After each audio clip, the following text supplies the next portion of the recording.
We are very happy to be here with you on a TGIF, and I appreciate your patience this morning as we are inside of the Café Kubal studios. Café Kubal coming to us. You saw that little thing pop right up here. Café Kubal coming to you on 3501 James Street, 324 West Water Street, 401 South Salina Street, all in Syracuse, and on 343 Fayette Street in Manlius, New York. You can also find them on the corner of Route 11 and Taft Road at Sweetheart Corners in their drive-through location in North Syracuse. So make sure you head out to Café Kubal today. Like I said, you are tuning in to us on all of our wonderful channels, and these are in Central and Upstate New York. They're around the country and the world.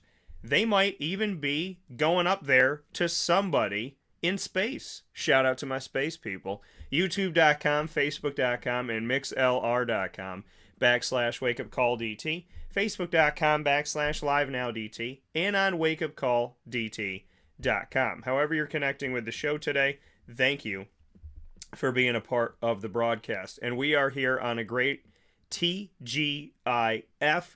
Thank goodness it's Friday. I miss TGIF when it used to be on ABC, right? When we had Full House, my favorite show of all time, which is Boy Meets World.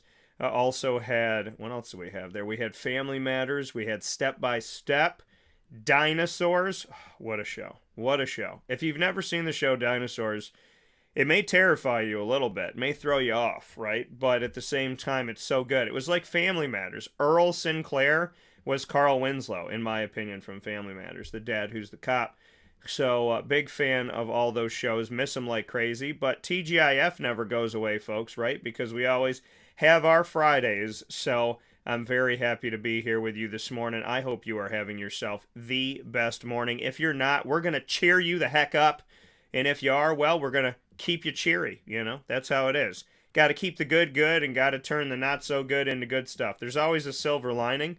Because beyond everything else, folks, if you woke up today complaining about something, you woke up today. So remember that.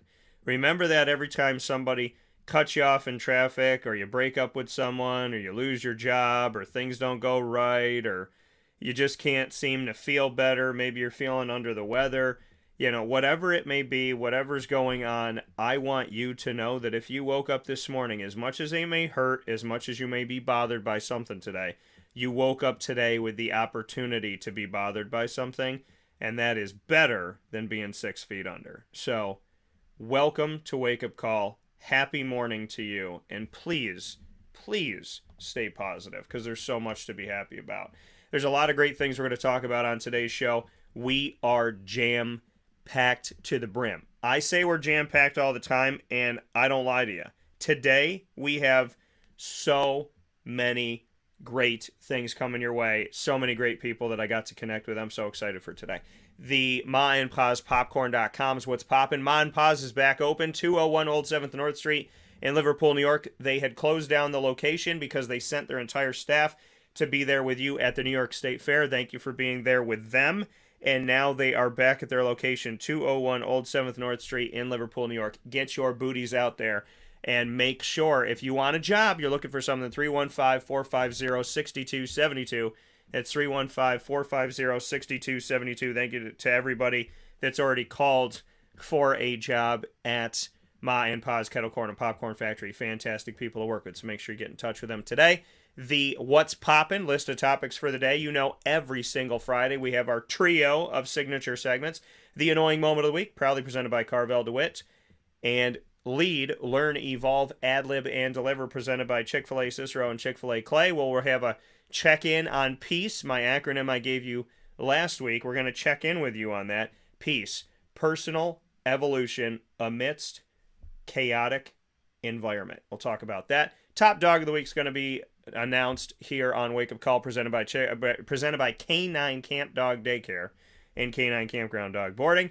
And Bryant Stratton is going to take over hour number 2, starting around 10:15 a.m. Eastern Time today. We're going to have a one-on-one conversation with Evan Reynolds from Boston, Massachusetts, a one-on-one with Alex Garcia of Rochester, New York, a one-on-one with Brian Angeles from the Dominican Republic, who moved to many different places in New York City. He's been in the Bronx, been in Brooklyn, been in Manhattan, so we'll talk with him about all of that. Those are 3 of the inaugural roster players.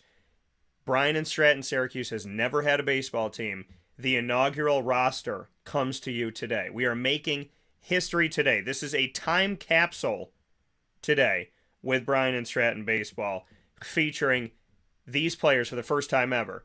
Evan, Alex, Brian going to be joining the show. Excited for everybody we're going to have on the show from the baseball team coming up here.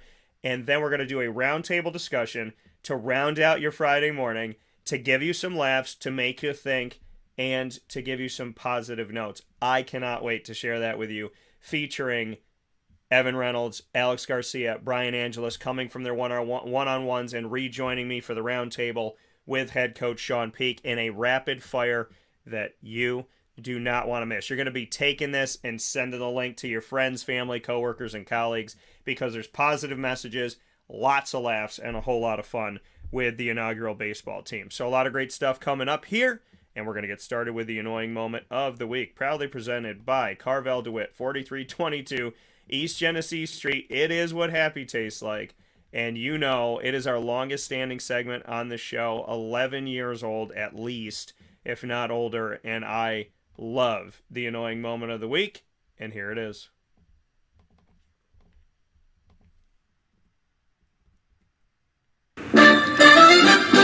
Dan Tortora proudly brings you... Is that for real? Are you kidding me? The annoying moment of the week. I'm really honest. I don't know how to respond to this. Presented by Carvel DeWitt, 4322 East Genesee Street. It's what happy tastes like. You have to be that crazy. I guess so. The annoying moment of the week, folks.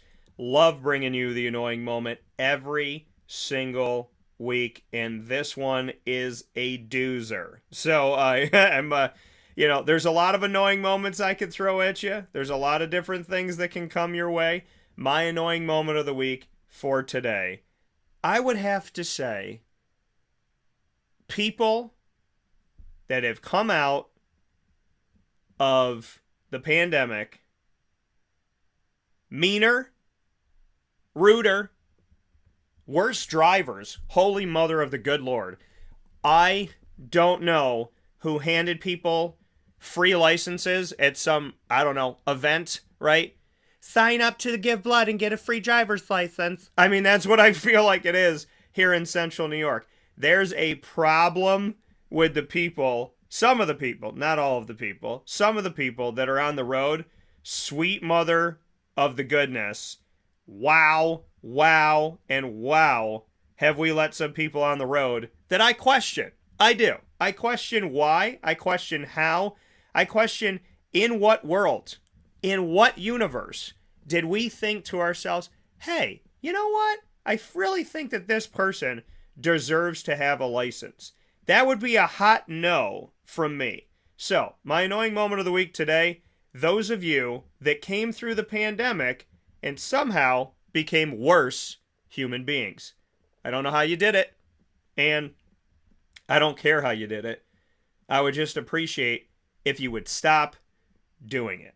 Because the people of today, I can honestly tell you, have let me down when it comes to, not everybody, again, not everybody, but the people of today that have come through this pandemic and somehow become worse human beings. Wow, what a letdown. What a letdown to see something like this in our society today. That you somehow can go through a time where we were all away from each other. We all had to stop. We all had to think. We all had to reflect. We all had to take some time to truly understand what was going on. And you took that time to come out of this thing and somehow, some way, be more negative than you've ever been. I don't get it. I don't get how somebody... Listen, I don't understand how somebody can be mean on a regular basis because it's not in my DNA, but I also don't understand how somebody can go through everything that we went through, all of the struggles, all of the pain, and still be ridiculous. It's beyond me of understanding. It's beyond my ability to understand any of this.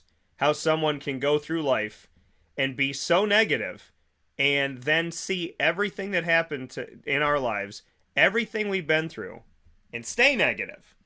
It doesn't make any sense. So that is my annoying moment of the week. And many of you are driving.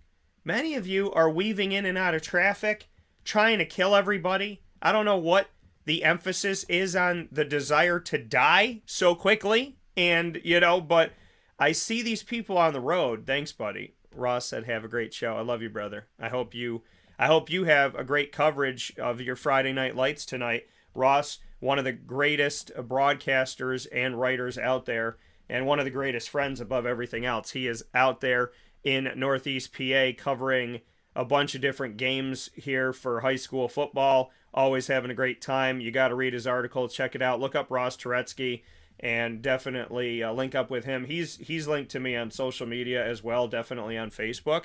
So make sure you check him out. You can look up the DJ Roscoe Show as well and get some information there. He's a big-time Yankee fan, so you'll see some information on the Yankees, I'm sure, on the DJ Roscoe Show page and all that. So make sure you check out Ross and definitely show him some love. Very, very proud to have you as one of the people in my life that I have always been able to count on. So, you think about that, right? If like all hell broke loose and you had nowhere to go and you had to sleep on someone's couch, that you could call him up and he'd be like, yeah, man, whatever you need. So, and he's always been that way. So thank you, Ross, and I send you my love. Much love, brother. So hope you're doing well and hope you're staying safe, and I hope I get to see you soon. So, this is my annoying moment of the week, right? And Ross is one of the great people. He's one of the great ones, right? He's one of the ones that wasn't bad before the pandemic, wasn't bad during the pandemic, and he's still a great person post-pandemic. And, well, whatever this is. I want to say post, right? I want to get us past it. I want to get us beyond this pandemic. But my annoying moment of the week, it's the people that have stayed mean, right? Stayed angry, stayed pissed for some odd reason. Through everything we've been through everything we've had to do, through all of the starts and stops and the business is open, business is closed, this, that, and whatever. Knock it off. Also, the people that are like hyper one way or another, right? With politics, with whatever that they're talking about, with like, are you a cheese person or not a cheese person? Because if you're not a cheese person, I can't talk to you. Ridiculous. Dating, that goes into all this as well. With people kind of just getting weird-er, dating has gotten weird-er. And it doesn't make sense to me. Also, if you have a ring on your finger, please honor that. Please honor that. I'm somebody who was in a marriage where somebody cheated. Please honor, it wasn't me. It was not me. So please honor, if you're wearing a ring, if you have a ring, either honor it or give it back. Either honor it or give it back. And I've unfortunately seen multiple instances where people didn't honor it and they didn't give it back. So, just be good. I don't know how we can get through everything we've been through the last 2 years and you don't return phone calls and you don't say hello to, somebody who smiles at you and you, I don't know, yell out at an event something inappropriate. Just be a nice person. Right? This pandemic was a reset button. It was God going, the world's going in the wrong direction. Bang. Right? And I don't think God gave us the pandemic, but I think God is opportunistic. So the pandemic comes, God hits the button and says, okay, everybody, let's start fresh. Let's get our lives together. We all got to go inside, right? And then we all come back out. When we all come back out, it's like a refresh, right? It's like a relearning. Here's an opportunity to re-show yourself, reinvent yourself, to put yourself out there again. And some people came out of their homes and we said, please go back in. Why don't you just go back in? Not that we don't love you and we don't care about you and you don't matter. It's just you're being very mean. Why don't you jump right back in the house? Let's try this in another 2 weeks. You'll come back out, right? And I'm just floored by the fact that I've experienced people in recent history that can lie, cheat, steal, waste your time, and not care. People that waste time after the 2 years that we had where we felt like so much time was wasted that we couldn't control, right? We felt like things were taken away from us. And I have experienced in the last few weeks people that will waste your time, not apologize, walk away, and probably go waste somebody else's time right after they've wasted yours. I find it undeniably unbelievable, and that's why it's my annoying moment of the week, because I wouldn't waste somebody's time on my worst day, and I most certainly am not going to waste somebody's time after everything that we have been through. So please, please, just be good to each other, okay? Just treat each other with respect. Find a way to, if you have problems, work them out. So I just want you to really, I just want you to take some time to really think about which person you are in this equation. Are you the person I'm talking about that went through the pandemic and didn't learn anything? Or are you the person like me who went through the pandemic and looked around and thought to myself, why are people not nicer? Why are people not more respectful? Why aren't people kinder? I feel like when you're kind to someone, Or are you the person they don't expect it anymore. They're like, oh, you're so nice. And it's like, yeah, we all should be, right? And I just think that living in this world that we live in right now, it's our job, because this is our world, right? It's our job to take care of it. It's our job to build it for the future. If we don't build this world to be something good, it's our fault, right? You can't blame it on other generations, because we're the generations living it. We're the generations that are here. So if you don't treat this world kindly and with respect, you're leaving it to somebody else the way that it is in that respect. And I don't know if you're like me. I don't know if you're not. What I do know is that I feel that I'm not only responsible for myself, but I'm responsible for the effect that I have on other people, right? And, well, let me rephrase that, because that's not...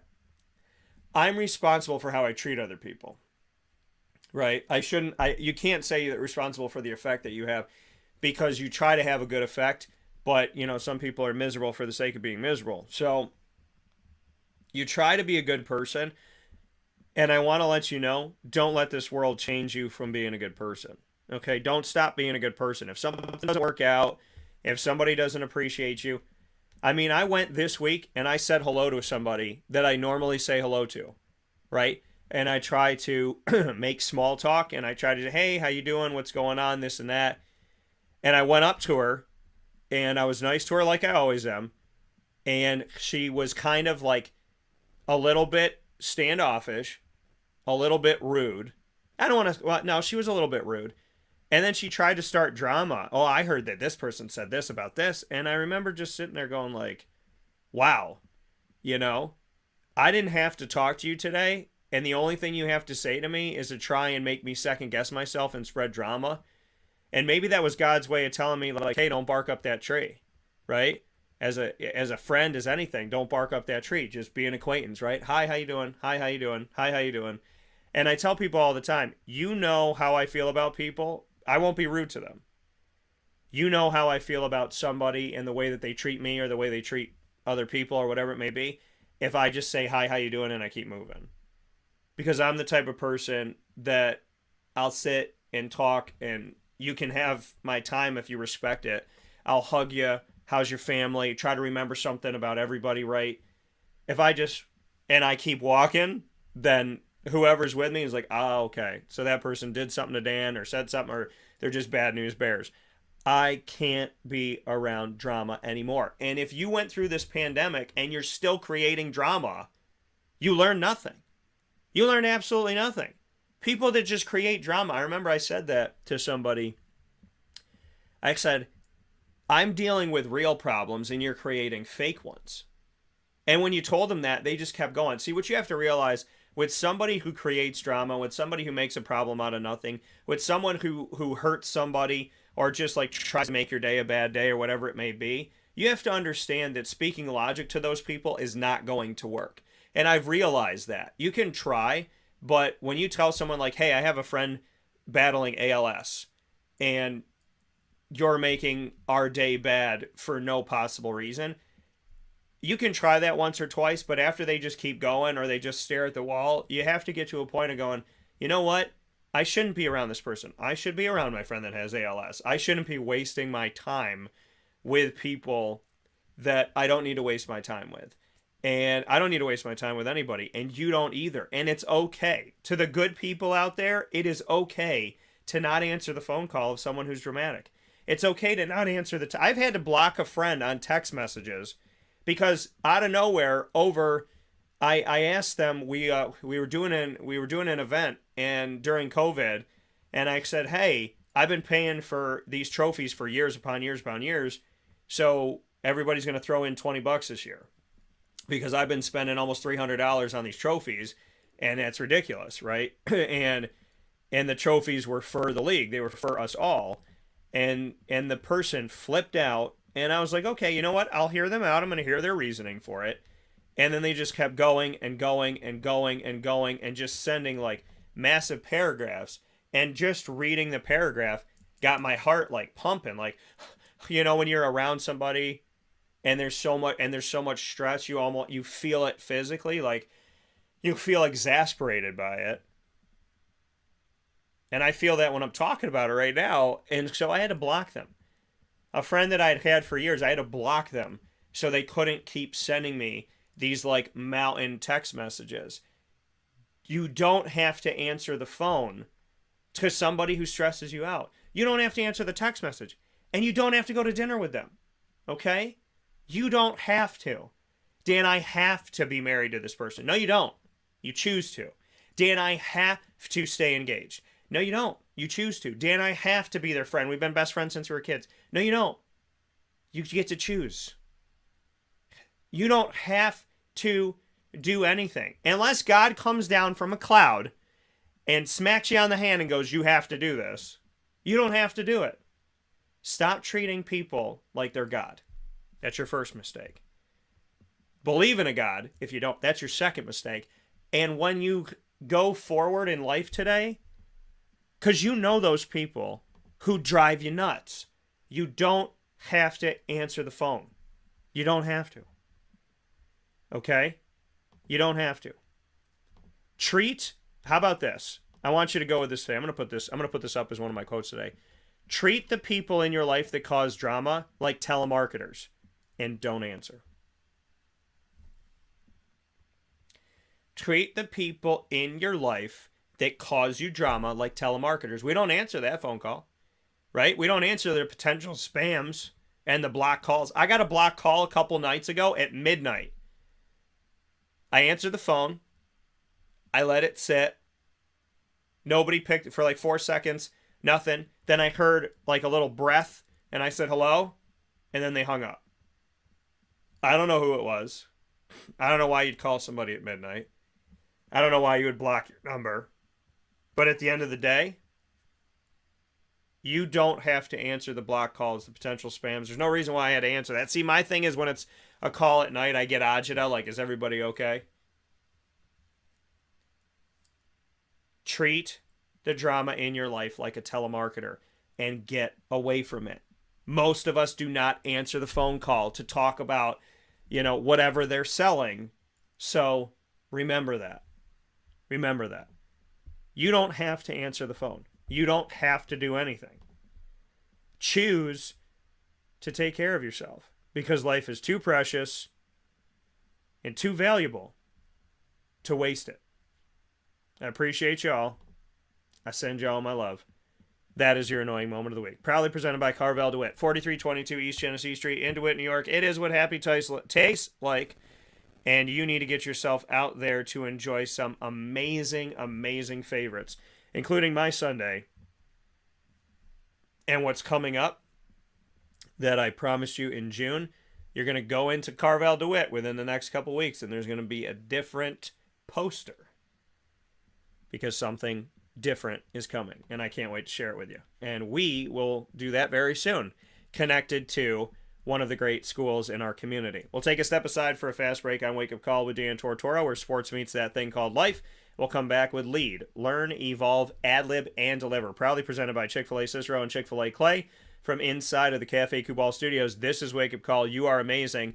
And I promised Evan, Alex, as well as Brian and head coach Shawn Peake that there's something in the studio over my shoulder. I hope you see it, gentlemen. I'll be bringing it closer in just a little bit.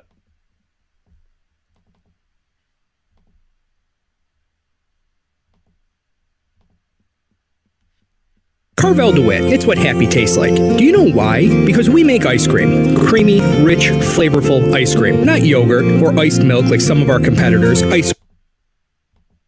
Carvel DeWitt, it's what happy tastes like. Do you know why? Because we make ice cream. Creamy, rich, flavorful ice cream. Not yogurt or iced milk like some of our competitors. Ice cream. Fresh, by hand, daily. For the calorie conscious, we have something new for you. Our new Carvelite. Same great flavor, creaminess, and texture of our regular ice cream with only 35 calories an ounce. So whether you want an ice cream cake, flying saucer, dasher, carvalanche, hard or soft ice cream, we will satisfy your craving with our fresh, handmade regular or new Carvelite ice cream. Carvel DeWitt. It's what happy tastes like.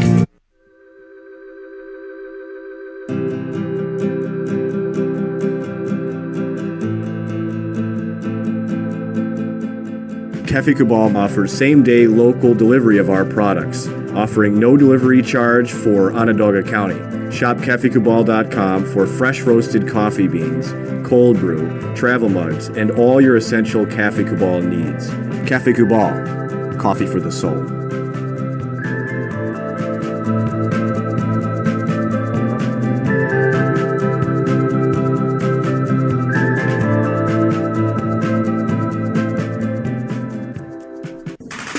The Wildcat Sports Pub in Camillus, New York is located on 3680 Milton Avenue in the Home Depot Plaza. It is your family-friendly sports bar and restaurant. Folks, some sports bars aren't family-friendly. Some family-friendly restaurants are not sports bars. The Wildcat Sports Pub in Camillus, New York is proud to be both. It is that marriage that you've been looking for years. The Wildcat Sports Pub is your home base for your sports bar and restaurant needs, games for the kids, indoor and outdoor activities, and enough things on the menu to come back every single week and get to try something new. They're open Sundays from noon to 8 p.m., Monday through Wednesday, 11 a.m. to 11 p.m., and Thursday through Saturday from 11 a.m. to midnight. For reservations and party information, call 315-487-2222 for the Wildcat family-friendly sports pub and restaurant.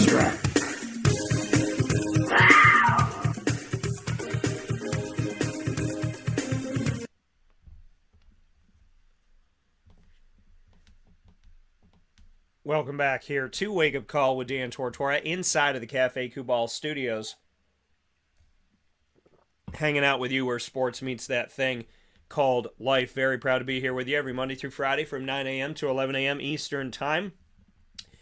And as we are here in the Cafe Kubal studios, it is important to note that Cafe Kubal is available to you all throughout Central and Upstate New York in 3 locations in Syracuse: 3501 James Street, 324 West Water Street, 401 South Salina Street, all in Syracuse, New York, as well as on 343 Fayette Street in Manlius, New York, in their giant behemoth of a brown stripe building that you cannot miss.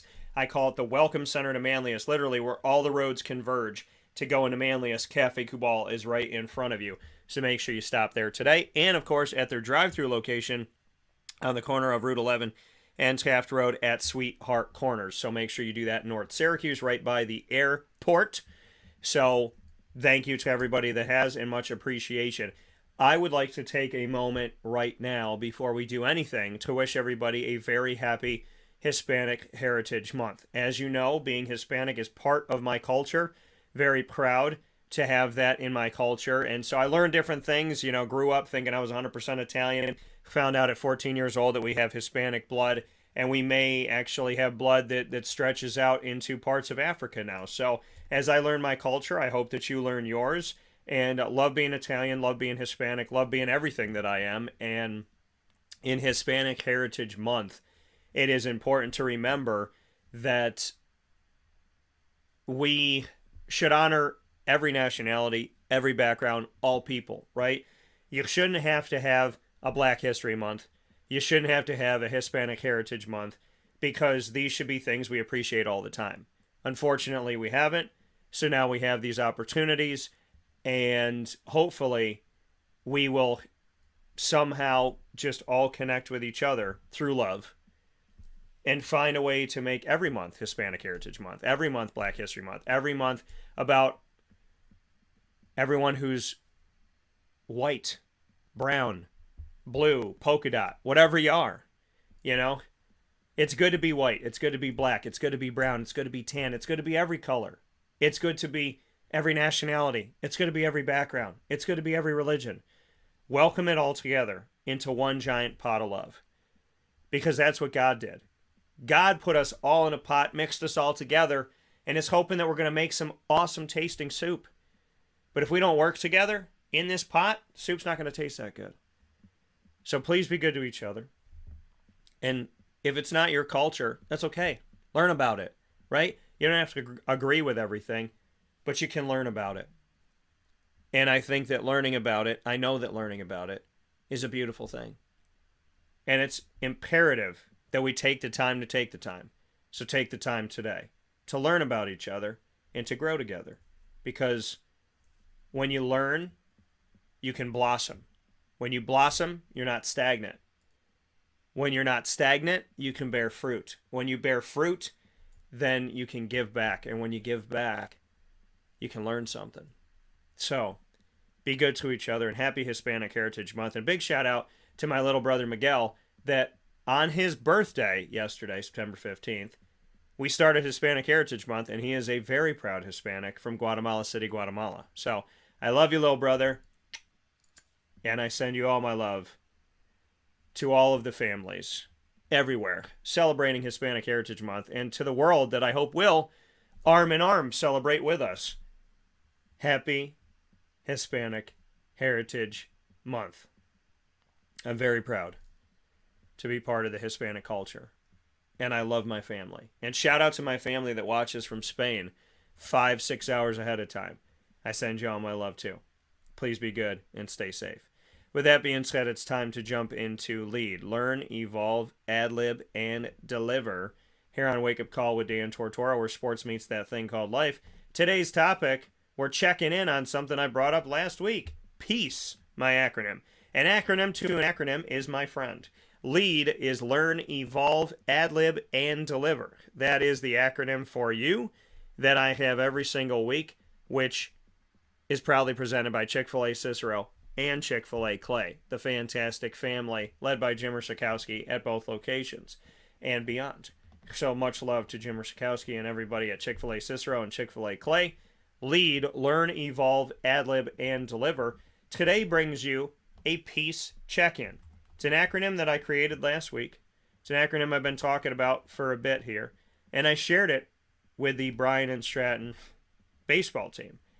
And so P.E.A.C.E, that you'll hear about here, P.E.A.C.E stands for, if you didn't catch it last week, Personal Evolution Amidst Chaotic Environment.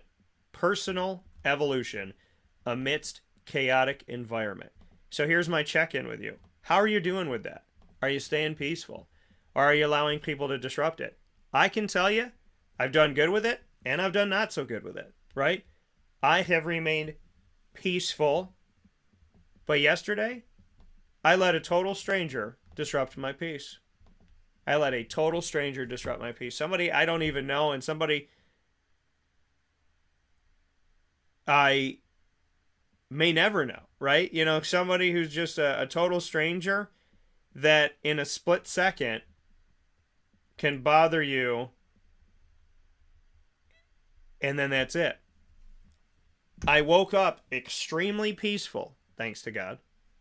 I had an awesome dream. And then I let a total stranger disrupt my peace for the rest of the day. Do not let your peace be disrupted. Be good to each other. Greg said off topic, I got a question for you. What is Frank Reich's record against your Jags in Jacksonville? So Frank Reich in Jacksonville for the Colts Well, I'll tell it I'll tell it to you like this. Okay? The Jacksonville Jaguars have definitely had an interesting go at it with the Colts, because I think that they've been better than the Colts in certain situations. I mean, listen, the Colts for the last couple of years, they've just been like recycling head coaches like underpants, or quarterbacks like underpants, and yet, here we are dealing with this. So Frank Reich has been in Indianapolis since 2018, and so I mean, he hasn't had a terrible go at it by any stretch of the imagination against the Jaguars in Jacksonville. And they play each other twice this season, and once in Jacksonville and once in Indianapolis, and we will talk about peace. So this is something I don't want to disrupt my peace, right? Frank Reich, don't disrupt my peace, Frank. But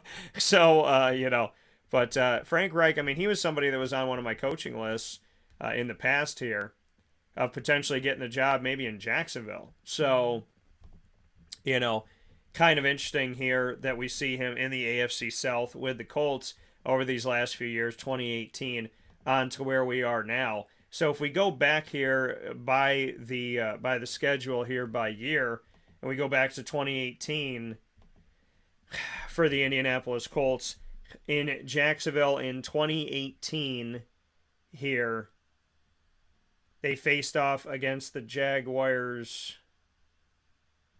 Oh, this is interesting here. So they had the Colts. When did they have the Colts? Oh, they had the Colts. They defeated them 6-0 in Frank Reich's first one. So they defeated the Colts in 2018.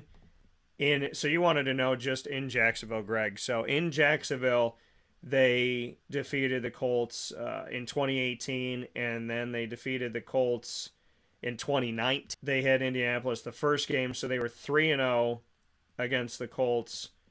So yeah, they're 4-0. They're 4-0 at home. So good morning to my mom. How are you? So yeah, Frank Reich's record against the Jaguars in Jacksonville, they're 4-0 with him as the Colts head coach. So that's a beautiful thing. Jaguars, so I'll let you know that, Greg. Jaguars are 4-0 against Frank Reich with him as Colts head coach, dating back to 2018 when he came in. So Jaguars are 4-0, trying to be 5-0 against Frank Reich in Jacksonville. Beautiful thing. See? Happy notes, good notes, something to look forward to with the Jacksonville Jaguars coming up this weekend, as I'll be down in Jacksonville, God willing. Matt Ryan's record against the Jacksonville Jaguars. So Matty Ice, Matty Ice has spent a lot of time, has had a long history with the Atlanta Falcons, and now we look at the fact that he's playing up against the Jaguars as the Colts quarterback here. He is 4-0 against the Jaguars. So kind of interesting here to see that. Matt Ryan is 4-0 against the Jaguars in his history, and the Jaguars are 4-0 against Frank Reich in Jacksonville. So one of the things is going to move forward, right? We're either going to see Matt Ryan be 5-0 against the Jaguars, or we're going to see the Jaguars be 5-0 against Frank Reich. So Matt Ryan is 4-0 versus Jaguars in his history. So not a ton of games against him, but, enough in his long-standing career. Thank you, Greg, for asking the questions to provoke the answers here that you got this morning. So to get back to it here on Wake Up Call with Dan Tortora, where sports meets life inside of Lead, Learn, Evolve, Ad-lib, and Deliver. Checking in with P.E.A.C.E, right, and how you're doing with it. I have done well, and I've been poor with it. My check-in with Lead is and P.E.A.C.E is sometimes I'm good at it, and sometimes I struggle with it.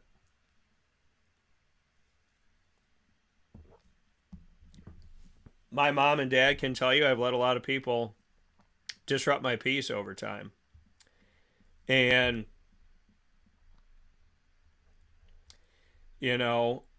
I can honestly tell you that It's never worth it. There's never a good reason to have your peace disrupted. And I hope that you don't keep letting it happen, because your peace is a beautiful thing to hold on to. And in this life that you live, the more you give up, the more you can't get back. You know, the more you give up, the more you can't get back. And, you know, peace to me, personal evolution amidst chaotic environment, you have to learn how to evolve, right? When I was around that person that was creating drama, I have to learn to say, I know that everything that's coming out of their mouth is not true. I know my experience.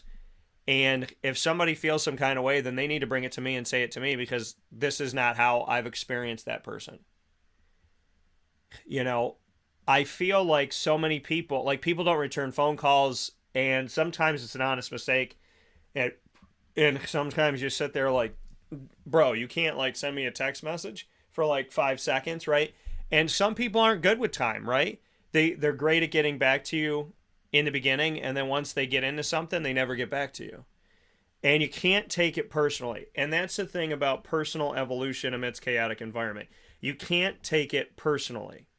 And it's so hard to not take it personally when it feels personal, but you can't take it personally, because you have to know who you are, right?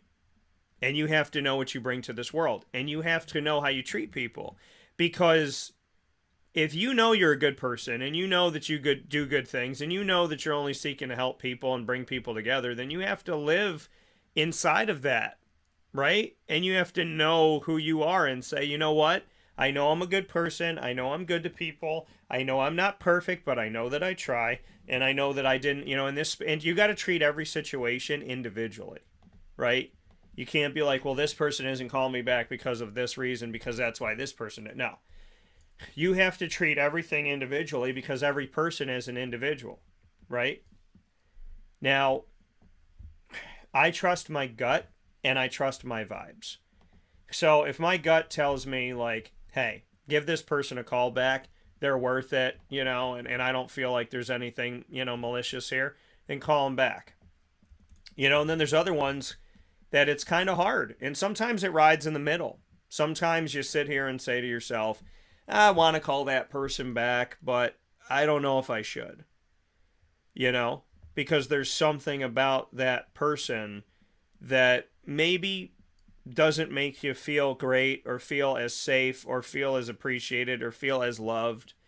And I think you need to know when it's time to say it's enough. You know? And with one of my friends in recent history, you know, I just got to a point where I said, to me, that's enough. I've had enough. And, you know, I think we all have to get to that point. You know, I think we all have to get to that point in life where we've had enough. And then you make those decisions. Because people say, well, Dan, I'm not strong. I allow these people to keep coming back in my life, keep affecting me. I let people keep disrupting my peace, Dan. What do I do? Well, eventually, you're going to hit a breaking point. You know? And you're going to probably be uncharacteristic of yourself. Maybe you never yell and you yell. Maybe you never swear and you swear. Maybe you punch a door and you never punched a door. Maybe you scream and you're not used to doing that. Maybe you just feel really off and you get depressed and you get down. Something's going to hit you, and that's going to be the thing that makes you stop and go, okay, you know what? This isn't good for me. Something's going to do that for you. And when it does that, then hopefully you're going to learn and you're going to move forward. I can't tell you the secret sauce of every situation, because every situation's a little bit different. But what I can tell you is, if you practice peace every day, every second of every day, and it's going to be hard. It's going to be hard. It takes 3 weeks to create a habit, 21 days, which is awesome because it's my favorite number. takes 21 days to create a habit, and good or bad, and it takes 21 days to dismantle one, right? So when you're creating these habits, good habits, bad habits, hopefully only good ones, you have to stay true to that. So what would I tell you today if your piece has been disrupted? I would tell you, always linking back, lead and annoying moment of the week. They always, I call it a God incidence. They always gel back together, these two segments I put next to each other, obviously for a reason, God, and I'm getting that, God. So, looking at your piece is, you don't have to pick up the phone. You don't have to hang out with that person. And when you're around people that you don't choose to be around, like, right, you go to a game, for example, right? I'm a broadcaster. So you go to a game, there's 30,000 people there. The chances you might be around somebody who's annoying, that might sit right in front of you and be obnoxious, pretty high. And you can't let that person affect your experience. Personal evolution amidst chaotic environment. Dan, this guy in front of me at the Dome, just wouldn't shut up. He was swearing, he was yelling, he was being mean to me, he was mean to my family. I thought at one point this guy was going to try and fight with me. He was drunk, he was just obnoxious. What do? Watch the game. Yeah, but he makes it hard to. Watch the game. Watch the game. Might be the only game you ever get to go to. Right? World could end tomorrow. Watch the game. You have to just... I was at church this past Sunday, and there was a kid that was being very disrespectful to the Mass. And if I was their parent, I would have taken them, and they were probably let's say 4 years old, 5 years old enough to know what they were doing for the most part. And old enough to know, I mean, it wasn't just like a baby crying, and it's like a baby that's 3 months old. So I would have taken them out way earlier than these parents decided to. I would have been like, listen, no, we're not doing this. And they were so loud. And so here's the priest giving the homily, and here's the kid, and the kid's to my left, and the priest is right here, in front of me to my right. When I decided to focus my energy and my listening to the priest, I heard him. The second I decided to focus to the noise of this kid, I didn't hear him as well. You have to have selective hearing. You have to focus your hearing. There is something to this, folks. You think it's not possible. There is something to focusing your ears to the person. When I'm at a restaurant and I'm there with anybody, I hear you, and everything around me is muffled noise. Because I focus my hearing on you. Now, if I change my focus and I focus on the people around me, I can shift my ears and start to hear them. And then I can shift back, right? I could shift back and forth. But on the normal, I don't hear anybody saying anything around me because I'm focused on the person that I'm with. So you have to do that. You have to focus if you want to be a peaceful person, in order to personally evolve amidst a chaotic environment, you have to be able to focus your energy, your time, your eyes, your ears, everything on something positive. That's how you personally evolve. You focus on what you're doing, your task at hand. Because the reality is, folks, we all have hecklers. We all have hecklers. You don't have to be a comedian to have a heckler. You don't have to put a movie out to have a heckler. You don't have to miss 10 shots on the court to have a heckler, right? We all have hecklers. Some of it's our mom. Some it's our dad. Some it's our so-called friends. Some it's the neighbor next door, who's always poking over the fence, asking us ridiculous questions. We all have hecklers in life. We all do. Shame on you if your heckler lives with you. Shame on you if you allow your heckler in your life as a friend. Shame on you for that. Because if you can choose it, get rid of it. But we all have hecklers in our lives. We all do. It doesn't matter what job you have. Right? You could be a janitor and everybody leaves you alone, and then some bully kid comes and throws milk at the ground and says, clean it up, circus boy, and here you are mopping, and you can't say anything to this like 14-year-old kid that you're like, who the heck raised this child? We all have hecklers. So if you want to live a peaceful lifestyle, you have to focus your energy. People will try to disrupt you. People will try to piss you off.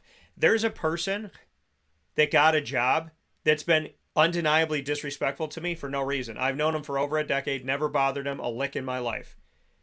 And when he got a job that when he got the job, I sent him a message congratulating him on the job, being the bigger person for the 175th time.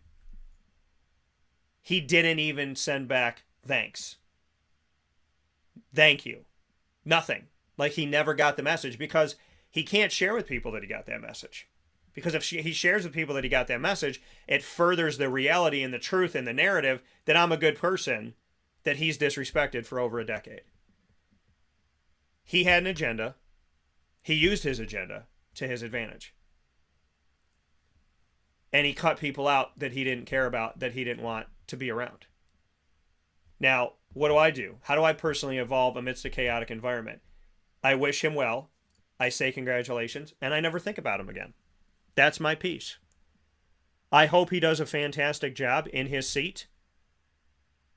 I don't agree with the way he treats people, but I will never wish bad on him, and I hope he does the best job that he can possibly do.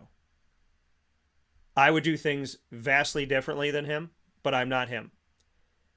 I would have never allowed him in that seat, but I'm not him. And at the end of the day, we cannot control everything that happens, and we should not wish bad on anybody. I am not the same person as some of these other people, like him in this instance. But in the 11th hour, when he got the job, as soon as I saw it, I sent him a text message. Congratulations on the job. And it was sincere. Because I hope that he does a fantastic job. And I hope that it all goes well. I hope my ex-wife gets married and treats somebody 1,000,000 times better than she ever treated me. Because if she treats him like he treated me, then she'll be divorced in 5 minutes.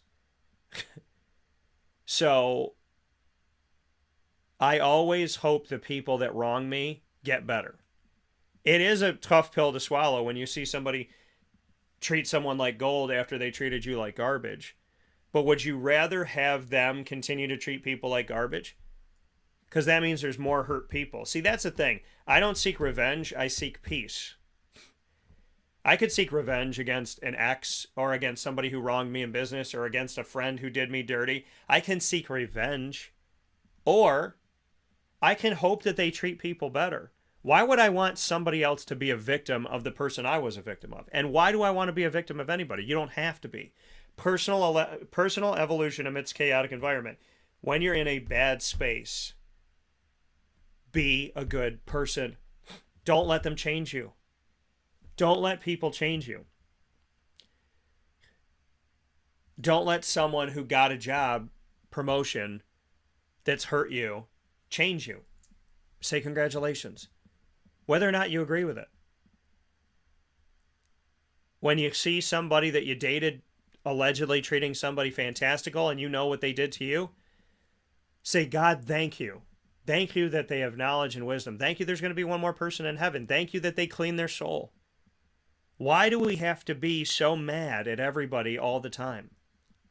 You will never have peace if you seek revenge, if you seek to get even, if you seek to hurt.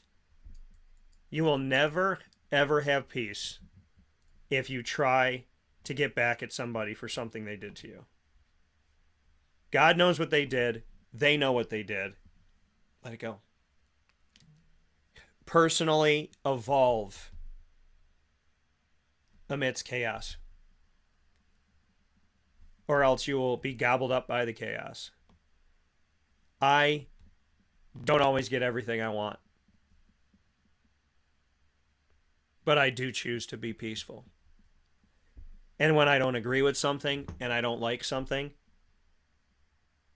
I choose to be peaceful. And you should too.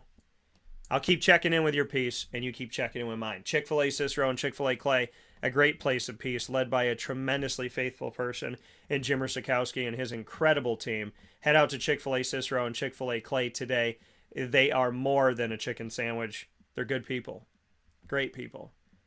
So head out to 7916 Brewerton Road in Cicero, New York for Chick-fil-A Cicero, and for Chick-fil-A Clay, 3974 Route 31 in Liverpool, New York today, and let them know that Wake Up Call sent you. And get that autumn spice shake that tastes like drinking pumpkin pie. So amazing. The autumn spice shake and the spicy chicken deluxe. The spicy grilled is back. So get your spicy grilled, get your autumn spice up your life. Oh my gosh, did I just quote Spice Girls? Somebody better write this day down. Spice up your life at Chick-fil-A Cicero and Chick-fil-A Clay. And we'll be back right after this fast break where sports meets that thing called life on Wake Up Call with Dan Tortora. You never know what's going to come out of my mouth, and I cannot believe that I just said spice up your life. Well, I quoted the Spice Girls. Shout out to all you Spice Girl fans that have been waiting for me to do that. Now you have it.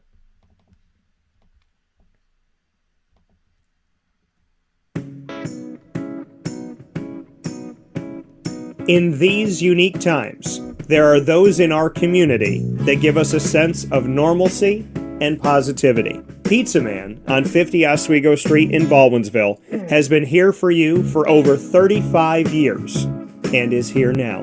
Call 315-638-1234 or order online at pizzamanbville.com to bring those familiar tastes into your home. And remember to come see our monthly on-site broadcasts centered around the community and our Baldwinsville beats.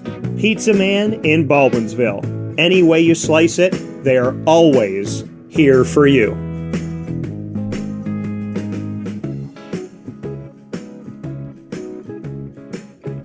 This is Jimmer Sikowski, owner-operator of Chick-fil-A Cicero, 7916 Brewerton Road in Cicero, right in front of the Home Depot. I had a deep feeling that God wanted me to do something bigger with my life and to help people, help others. I kept putting Chick-fil-A in my life, and I realized as I was going through the franchise selection process that positively impacting the lives of others was really core to what we do here at Chick-fil-A.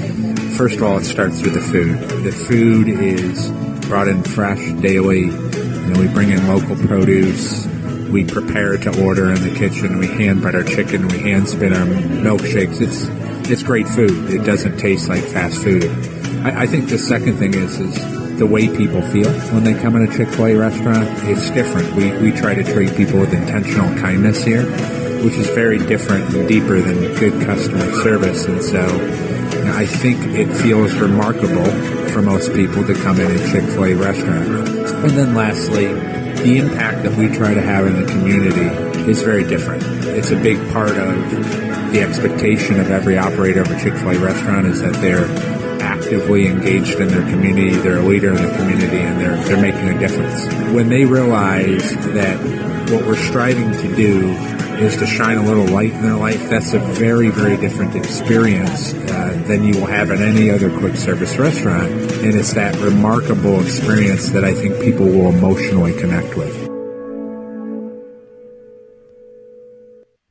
I'm George Townsend of Honda City with some good advice when buying a new car. The true cost of owning a new car is determined by the appraised value when you trade it. No vehicle appraises higher than a Honda. Next, look for low APRs and deep discounts. You also want low maintenance costs and great fuel economy. That's why my advice to you is to buy a new Honda. Looking pre-owned, visit our Honda Certified Used Car Center. Honda City, 7140 Henry Clay Boulevard, Liverpool, or HondaCity-CNY.com. It would be a pity if you don't shop at Honda City.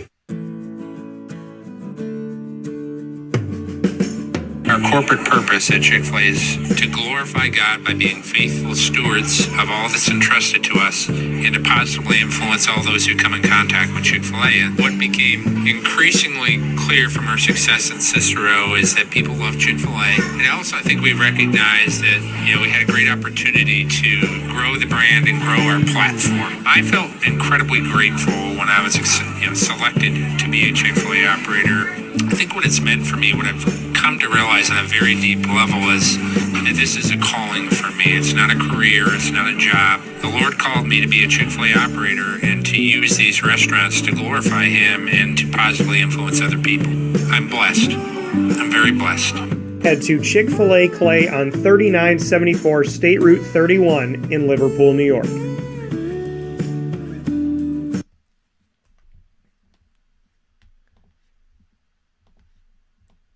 Welcome back here to Wake Up Call with Dan Tortora inside of the Cafe Kubal studios where sports meets that thing called life. Always happy to be here with you. And Cafe Kubal here with us on 3501 James Street, 324 West Water Street, 401 South Salina Street, all in Syracuse, New York, and inside of their double-decker cafe on 343 Fayette Street in Manlius, New York, and on the corner of Route 11 and Taft Road at Sweetheart Corners in their drive-through location of North Syracuse. If you're going to get a cup of coffee, some chai, some tea, whatever it may be, folks, if it's an extra 5 minutes, if it's a place you've never been, if it's around the corner, if you got to park downtown and spend, a minute or two longer, do it, because supporting local is imperative. There's a lot of coffee places you can go to that are corporate, this, that, and whatever. Cafe Kubal was made here, built here, sustained here, and grows here. So head to Cafe Kubal today and let them know that Wake Up Call sent you. Any one of their locations. And for those of you out of town, go to cafekubal.com. That's cafe, KUBAL.com.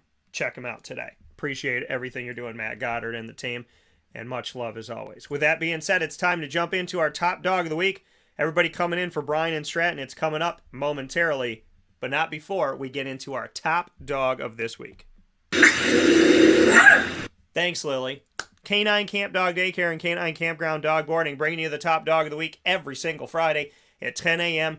Eastern Time approximately. Today we ran a little bit over with lead, so here at 10:15. Our top dog of the week this week, and I promised you these yesterday. They will come for you today, and I can promise you that. So we will have our pictures. I took a lot of pictures of this gentleman who came to Syracuse. Can't believe I got to see him. So very honored and appreciative that I had the opportunity to see him out there, and very, very excited that I get to be a part of this. Thanks to the Syracuse Mets for everything you do in our community, and a big time thanks to this chance for us to be able to see fantastic people like my top dog of the week this week, which is Max Scherzer, a.k.a. Mad Max, who came in for 3.2 innings, 3 hits, 1 run, 1 base on balls, and 7 strikes. Look at very pretty out there for the Syracuse Mets this week, just a few days ago. Big shout out to my top dog of the week, Max Scherzer, as I have paid attention. My Diamondbacks are always my team. I love my Diamondbacks. And I've also low-key just started to really pay attention and spend some time with the Mets. So very much want to show my love and appreciation to Max Scherzer as my top dog of the week. Getting to see him, a true honor. Getting to be credentialed to go to the Syracuse Mets and just see an ace right in the hole there. An ace right here in Syracuse, New York, right in my hometown. So really great stuff. And just very much love it. So, and Max is in line to pitch this Monday. Greg put a message out about that. So, yeah, I mean, it's crazy. I got to see Brett Beatty. Shout out to Debbie Nevins Edmondson, who said to me, she was like, hey, if you get a chance, she sent me a message that said, give our best to Brett Beatty. He's a good family friend. And she says that to me. I see him at the game on a Sunday, and then I think it was that Tuesday that he already got called up to the Mets and then bangs a home run in his first at-bat. So really, really cool here. Greg said hopefully last night's win is going to get the Mets back on their winning ways down the stretch. Yeah, man, listen, it's just sustainability, right? Anybody can win once. It's about winning consistently, right? Being consistently good, not occasionally great, right? And I agree with Dino on that 1,000,000%. So definitely Max Scherzer is my top dog of the week because I got to see him, because I got to be there, I got some great pictures of them that I'm going to be sharing for my professional camera. I was going to say camera. I don't know why. And so that's why I stopped myself. So, Max is my top dog of the week because it's just an awesome thing to have people like that come into town. And it was my first experience because I didn't get to see DeGrom this season. So it was my first experience to have a true ace for the Mets that I was on site on location for. So to have that very special moment in my history, to be a big kid and enjoy all of that, I want to give my love and my thanks to Max Scherzer, my top dog of the week, and to the Syracuse Mets for all the work that they do to make something so incredible be that cool, and for all like the graphics and stuff that they put out with Mad Max. I thought it was really awesome.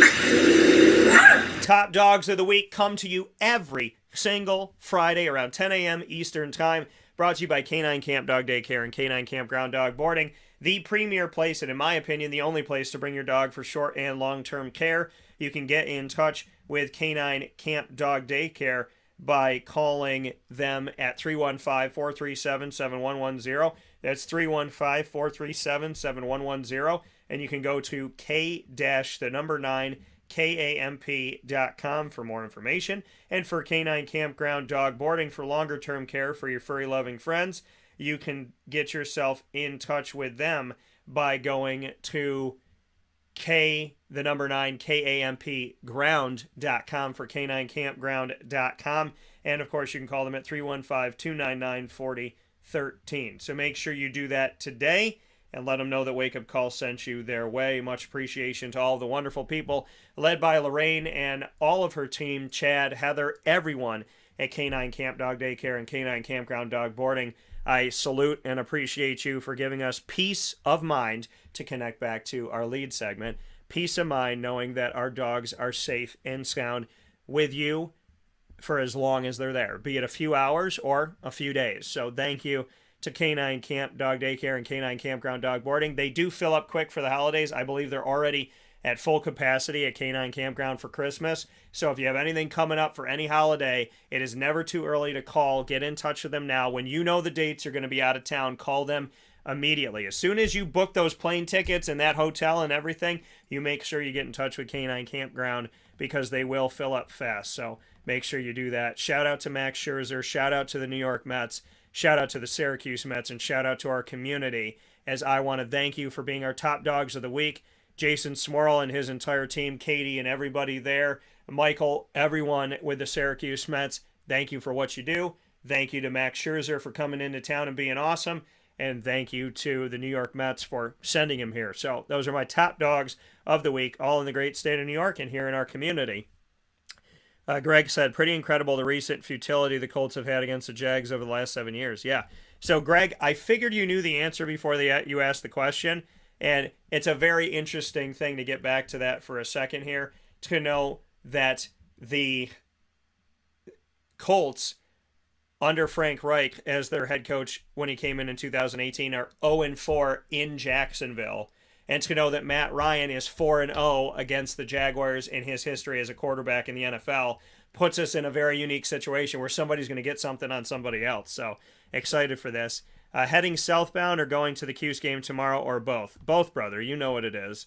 I got to be in 12 places at once. God helps me do it. Sometimes I don't know how, but we always figure it out. I am getting to live the life that is a dream every single day. I get to wake up to a better life than I dream about.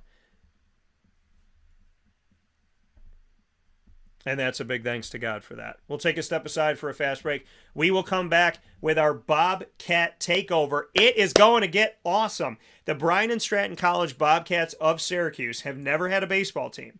They're getting a baseball team. Their inaugural roster is in, and you're going to hear from these players for the first time ever. This is history. There will only ever be an inaugural roster one time for Bryant Stratton College of Syracuse for baseball. There will only ever be the roster that they come in the inaugural season. There will be one roster that will be there all time that they can go and look back and say, hey, I was on the first team. Shawn Peake can say, hey, I was the first head coach. And I told you I had something in the studio, and I did this to have this memory forever. And I know it means something to me now. It's always going to mean something to me. This Bryant Stratton College of Syracuse baseball is signed by the gentlemen that are coming up next in order. Evan Reynolds from Boston, Massachusetts special comes up after this fast break, followed by Alex Garcia and Brian Angeles. Alex Garcia of Rochester, New York, Brian Angeles of the Dominican Republic, who moved to the New York City area at 11 years old. And joining us for the rapid fire segment with the roundtable, head coach Shawn Peake. I promised you, gentlemen, this baseball would be in the studio. I said I was going to put it in a couple days before, and I apologize that I did not have it out here a couple days before. But today it is here for your special. Coming up next with all of these gentlemen, Evan Reynolds, Alex Garcia, Brian Angeles. I should announce every interview like this where it's written on like the sports ball. I think that's really cool here. So Evan Reynolds, Alex Garcia, Brian Angeles, and Shawn Peake all join us from Bryant Stratton College with our baseball takeover right after this fast break where sports meets life. One-on-ones with the gents, and then a roundtable discussion with them and their head coach right after this on Wake Up Call with Dan Tortora exclusively. You will not find this anywhere else, and I can't wait to share it with you right after this fast break.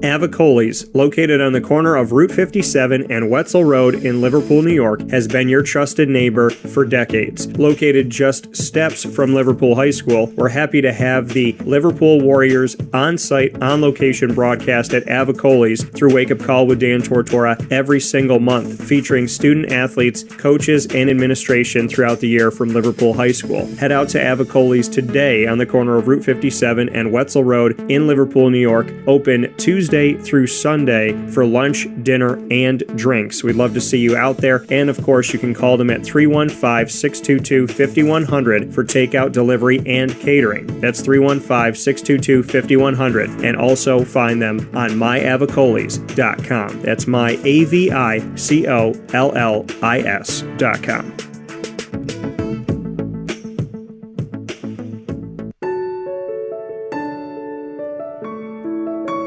Having peace of mind when you're out of town that your furry-loving friend is safe and sound means taking them to Canine Kampground, because we all know that when it comes to the love of our pets, it goes well beyond the call of duty to make sure they're safe and sound. Right, Lily?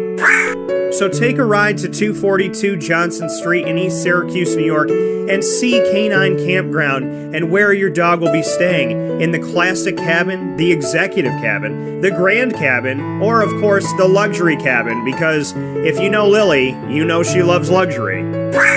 Now you don't have to wait to the last minute to find a family member or a friend that'll take your dog for a few days.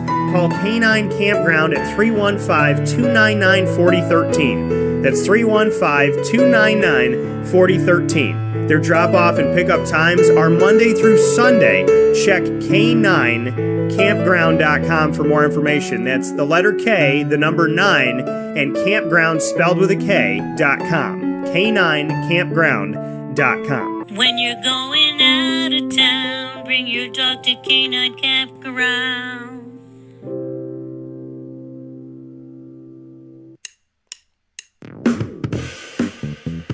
PB&J's Lunchbox, the food truck that you love finding all throughout Central and Upstate New York, now has a street-side cafe. So when you're craving their traditional favorites as well as their out-of-box amazing menu items, you can now head to 663 Old Liverpool Road in Liverpool, New York. Located just minutes from the highway, the Thruway, Destiny USA, and Onondaga Lake Parkway, PB&J's Lunchbox Street-Side Cafe is there for you Monday through Saturday from 9 a.m. to 7 p.m., serving breakfast, lunch, and dinner all throughout the day. Get breakfast for dinner, dinner for lunch, whatever you fancy, including their award-winning grilled peanut butter and jelly sandwich. Find them at 663 Old Liverpool Road in Liverpool, New York. PB&J's Lunchbox, where we love to know what's in your lunchbox.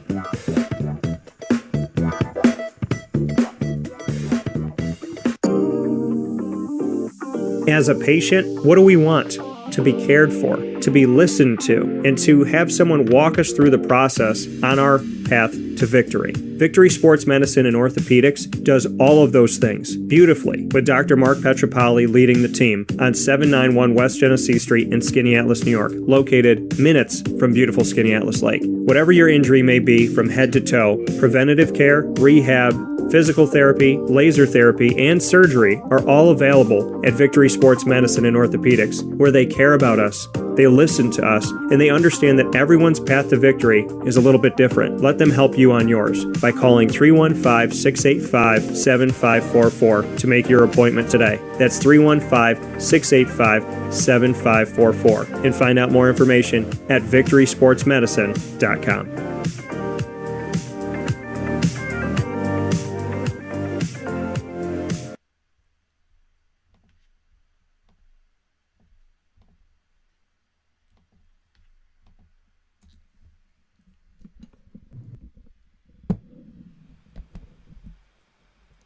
This is Dan Tortora here with another Bobcat Buzz exclusive in our multimedia marketing partnership with Bryant Stratton College of Syracuse.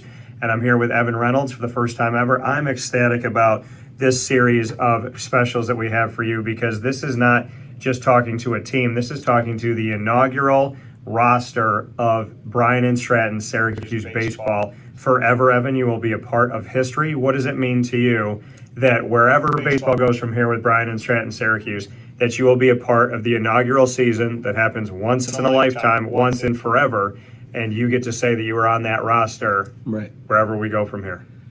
It's a blessing. It is nothing shy of amazing. I'm super grateful for this opportunity. I can't thank Coach Peake enough. I can't thank Bryant Stratton enough. This is special right here. We got a special group of guys, and I'm very interested and excited to see what this season upholds for everybody. Y'all are wearing the jerseys. The jerseys look very fresh. Thank you very much. Yes, I do love them myself. They are pretty clean. Yeah, I like the pinstripes, and I got to ask you, is it a love-hate thing that you're wearing pinstripes when you come from Boston? Oh, it's definitely a love-hate thing. Definitely a love-hate thing. I'm a big Red Sox guy through and through. So yeah, wearing the Yankees pins is definitely not ideal, but we do what we have to. How do you deal with that? You having the pinstripes on, looking in the mirror, knowing that pinstripes have always been on the other side of Red Sox history and stuff like that. For me, yeah, honestly, it's a little crazy. I'm not gonna lie to you, but the passion of baseball, I mean, you really can't complain about a jersey. You know what I mean? I'm always playing for the name on the front, never for the name on the back.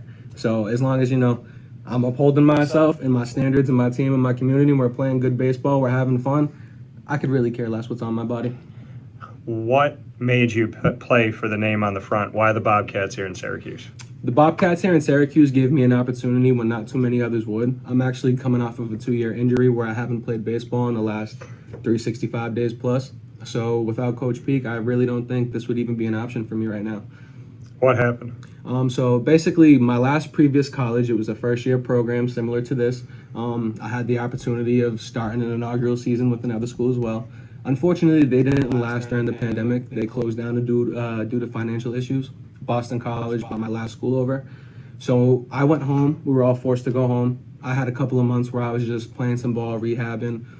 I ended up playing in a men's softball tournament in which I tore my meniscus on the very first pitch of the tournament. I got rushed to the hospital, got my MRI, and my meniscus was torn. So unfortunately, I had to get surgery, took some time off, did the necessary rehab that I needed to. And then from there, I took my shot down to Myrtle Beach, South Carolina this past summer for the whole month of July. I played in the BCBL, that stands for Beach Collegiate Baseball League, which is where I found Coach Peake, and we kind of got in contact, sent him some film, and here we are. So let everybody know what position you'll take on the field. I'll be playing catcher and infielder as well. And you and I talked off the air about the Red Sox not really helping out their catching, so... Yeah, right. I'm looking to change things over here. I'm looking to make this a home for everybody. Yeah, and so what is it about being here at Bryant Stratton? Like you said, you're looking to make this a home for everybody, and being a catcher, you have such an integral part. Every piece of the team has a special element to it, but as a catcher, what made you fall in love with the position, and what is it about Bryant Stratton that you believe can be something special? So what I fell in love with about the position is I loved being active. I loved being involved in every play. I loved having some sort of control over what pitch was thrown, how it was thrown, where it was thrown. I've always been a thinker when it came to the game of baseball. I was always thinking 2 steps ahead, so playing catcher for me kind of kept my mind active in the way that I needed it to. As far as coming to Bryant Stratton and how, that correlates over here, coming over here with this group of guys is super special. We're a very diverse group. We're super small. And I think catcher, you have to be a huge leader and a big vocal point of the team, which I'm totally ready to fill. I'm an upperclassman. I'm over here transferring in. So I'm looking to use all my tools and my leadership skills to, bring us somewhere special. I spoke with Coach Peake, Shawn Peake, the head coach of this baseball team at Bryant Stratton College of Syracuse, off the air, and he told me that he's about building good men more than anything else and showing you guys that you have a family and you have someone that cares about you. Have you felt that, and what does that mean to you? I have felt that, and it means the world to me. When you come into Bryant Stratton, especially the Syracuse campus, you don't feel like just a number. You feel included. You feel a part of something that's bigger than yourself. And it's so much easier to come in and day out and put my best foot forward knowing that I'm doing it with a group of guys like this. This team, what are some words that would describe the roster that you have? Diverse. I'd say intelligent. I'd say special for sure. But the main one being diverse. We all come from a bunch of different backgrounds, a bunch of different ages, been through a bunch of different things, and it all brought us here together to achieve the same dream, the same goal. We're working for the same reasons and the same purpose, and I think that's awesome. There's something about adversity that it can be a negative, but it can also bring people together. Do you see that?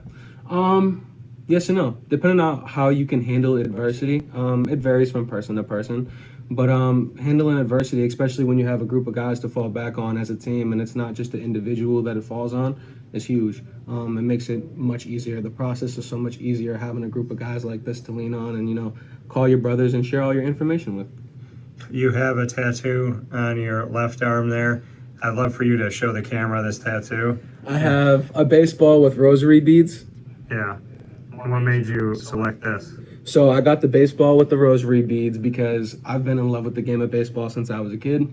It's always forever been in my family. And yeah, I feel like it's just a part of my soul. I'm indebted to the game of baseball, and I'll forever be a part of baseball, and it'll forever be a part of me. What made you fall in love with baseball? Ever since I was a kid, my father always had balls in my hands. He was always rolling me a ball, playing wiffle ball with me. And then growing up, we always watched it together. It was necessary for me to keep stats of the Boston Red Sox growing up when I was a kid. David Ortiz, Dustin Pedroia, I'd study batting averages. I've played all over the world, traveling was a big one. I don't think without baseball I'd be able to travel as much as that I have in my entire life. I've went to some pretty cool places. And yeah, I think baseball plays the hugest and biggest role in that.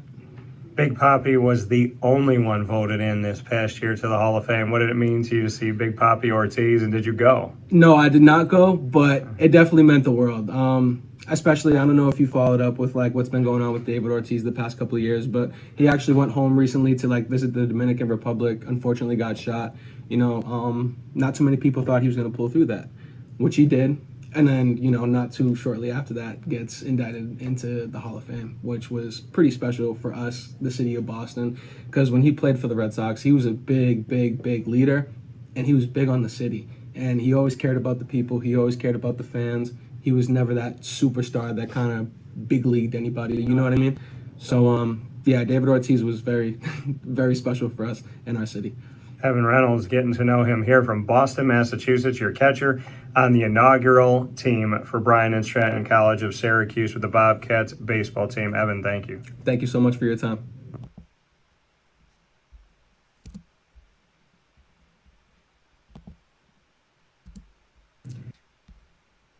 This is Dan Tortora here with another special edition of the Bobcat Buzz, exclusive to our multimedia marketing partnership with Bryant Stratton College of Syracuse.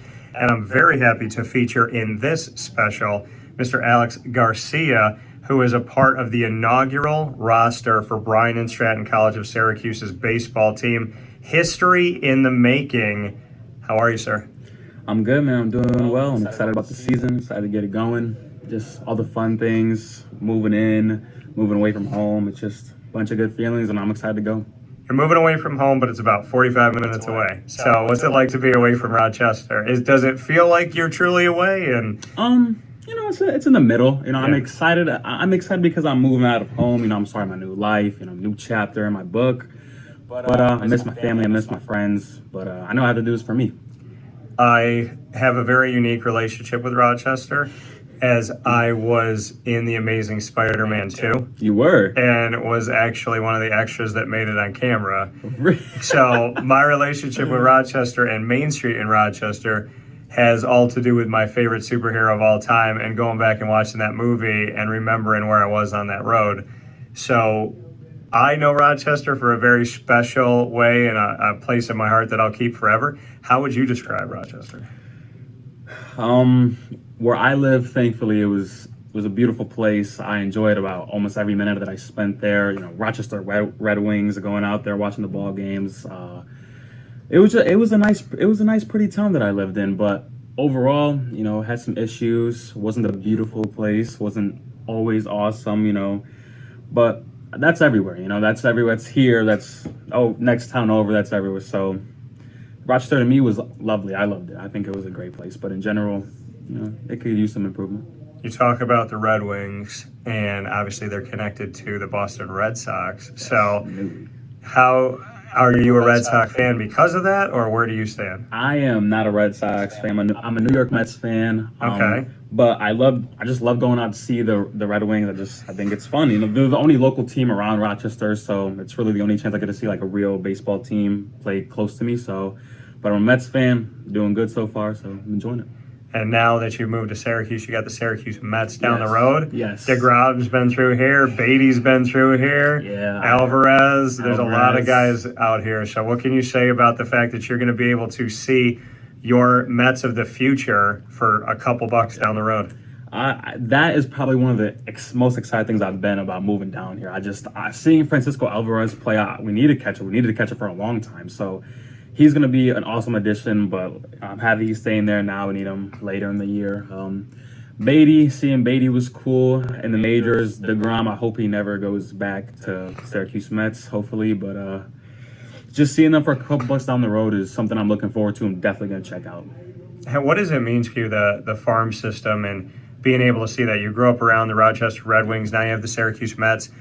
What does the farm system, in your opinion, do for baseball, and what's the beauty of it?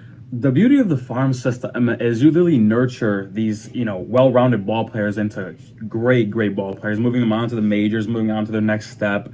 There's kids like, for example, Brett Beatty. You know, he was raking in the minors, gets to the majors, hits a home run his first at bat. I mean, like second pitch of his at bat. That's crazy.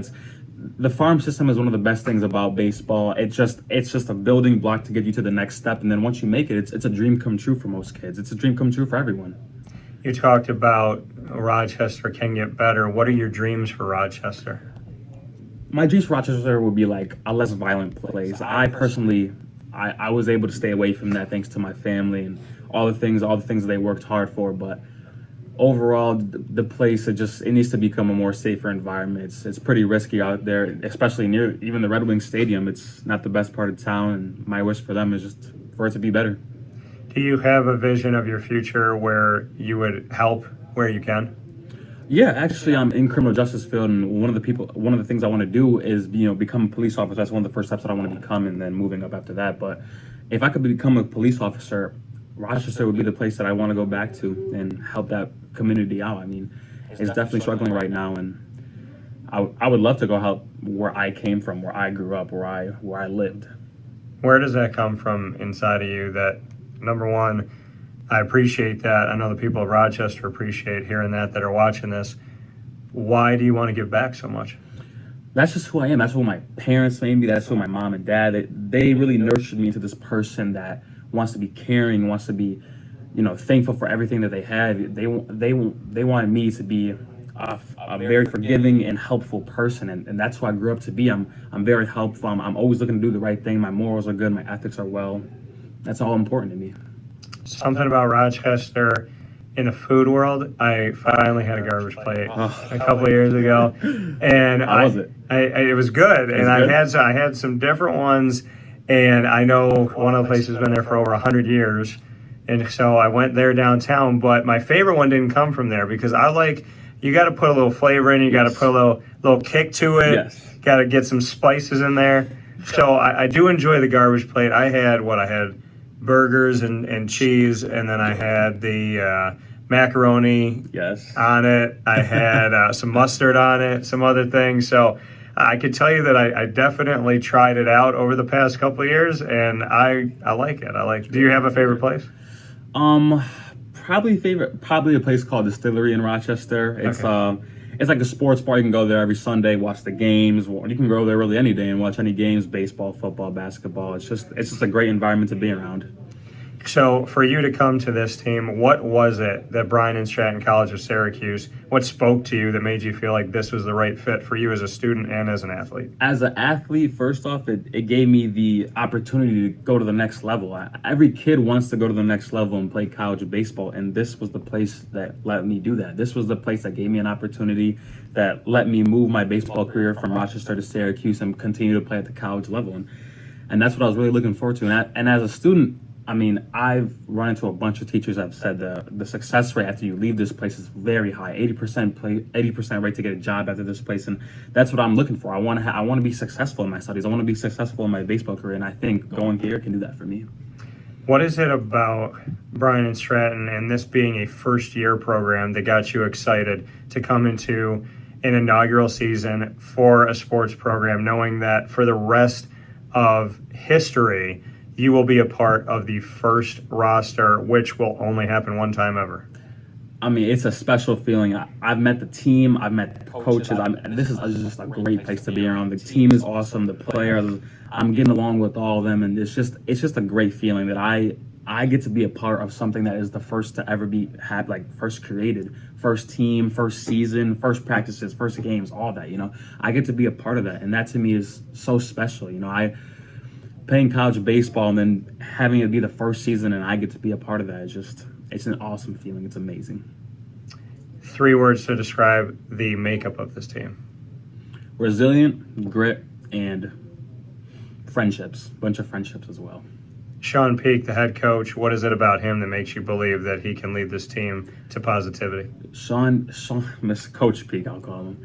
Coach Peake is awesome, man. He went to my baseball games before I even got on this team. Then he toured me around this place. I mean, I've seen him college baseball at Brockport. I've seen him coach at other places. He's a great coach, and he's going to be able to lead us to a far successful season.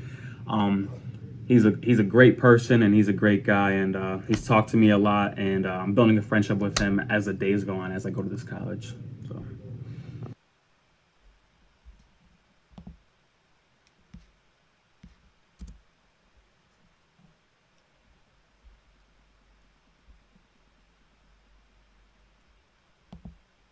So Dan Tortora here with you in another edition of the Bobcat Buzz with Brian Angelis here, and having a good time inside of this Bobcat Buzz in our exclusive multimedia marketing partnership with Bryant Stratton College of Syracuse. For the first time ever, Bryant Stratton College of Syracuse has a baseball team, and Brian Angelis, hailing from the Dominican Republic, and when he was 11 years old, off to New York City, is here in our Spotlight special for the first time ever. Brian, how are you? I'm doing well. I'm doing all right, yeah.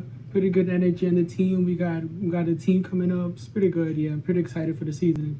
What I like about this is you and I were talking about it off the air is, just like Los Angeles, it looks the same, it's spelled the same. Yep. What's it like having the last name of a city? What's that like?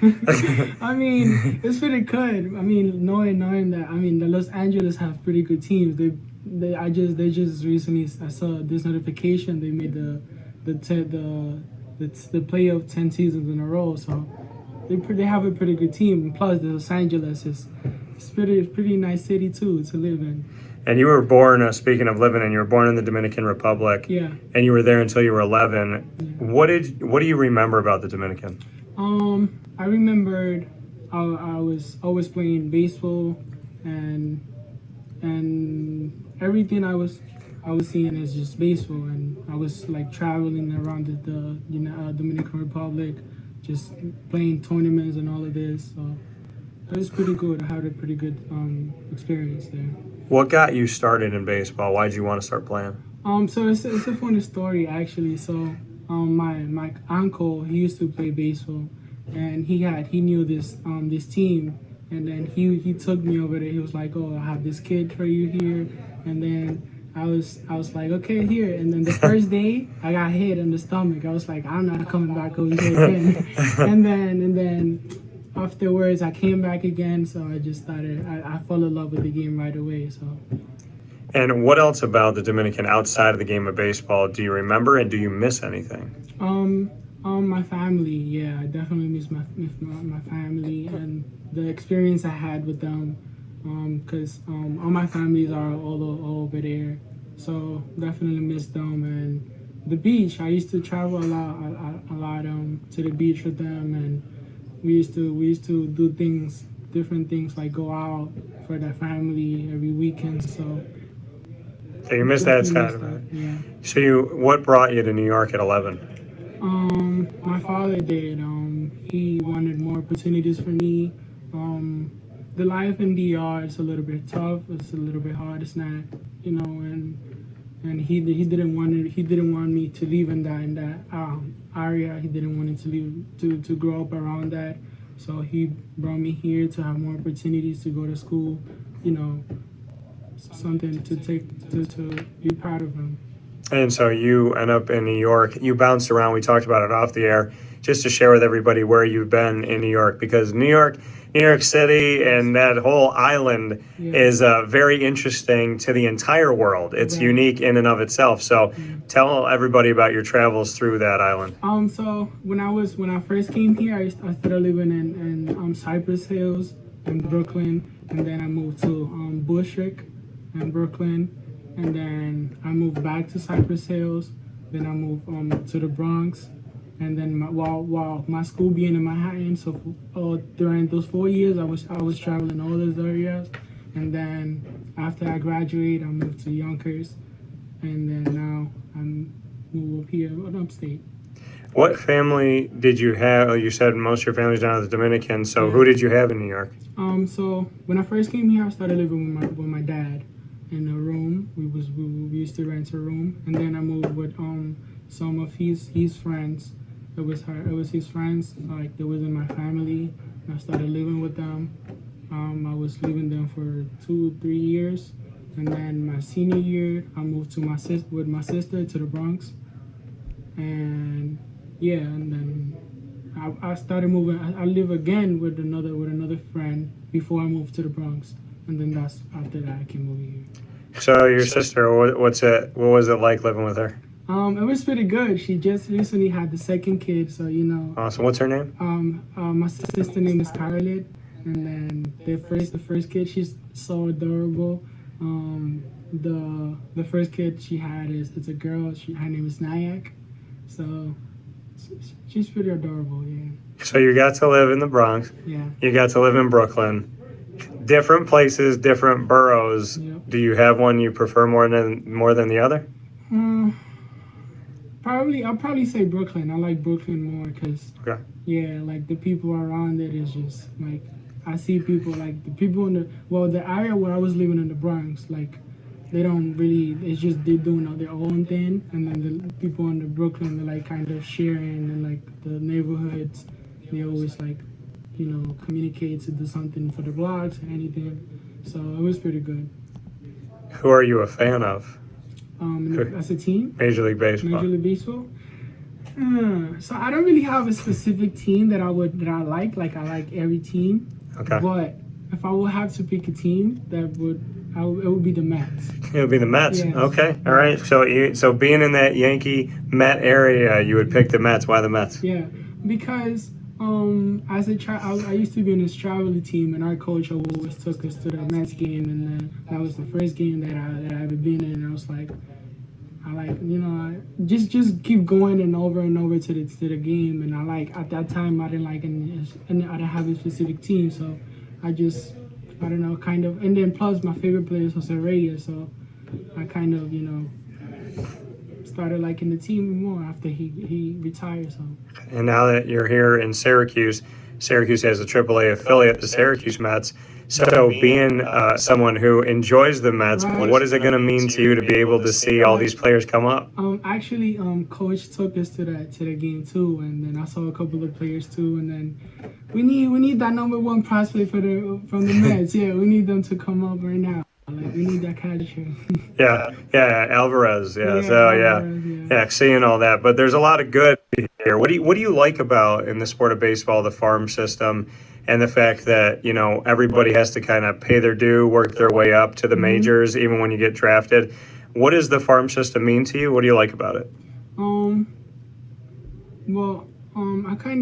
I kind of like that you really had to work. You have a lot of competitions in this game, and you have to work really, really hard to get to where they are, and just to make go up as a prospect. To make it to the major league, you have to really work very hard. You have a lot of competition, so you can't just, you have to be really focused in the game to, and the way it's just they're really together, like as a team. They really work together. So you talk about the team and working together. Yeah, like our team. What was it about Bryant Stratton here in Syracuse that made you feel like this was a place that was good for you, that was going to work together in a positive way? So the coach really gave me really good vibes, and he really told me a lot of things that I wanted to hear. His main goal, like we have a lot of competitions, but he wants us to be a better person at the end of the day. And what we want is to go pro or just to make it to the major league one day. Like he could help us with that also, but he wants us to be a part of a team that is in its inaugural season. This will only happen once in history. Brian Angelis will be a name on this roster that will be etched forever. What does that mean to you? My older coach from my travel team was talking about this, and it's really big just to know that if you hit, an amount of home runs or an amount of hits, your name is gonna be there, and someone has to take out of that name, And I'm pretty excited. Like, I'm really excited just to see all these histories, we're gonna be the first team there. It's just really excited for that. 3 words to describe the makeup of this team. Let me think of that.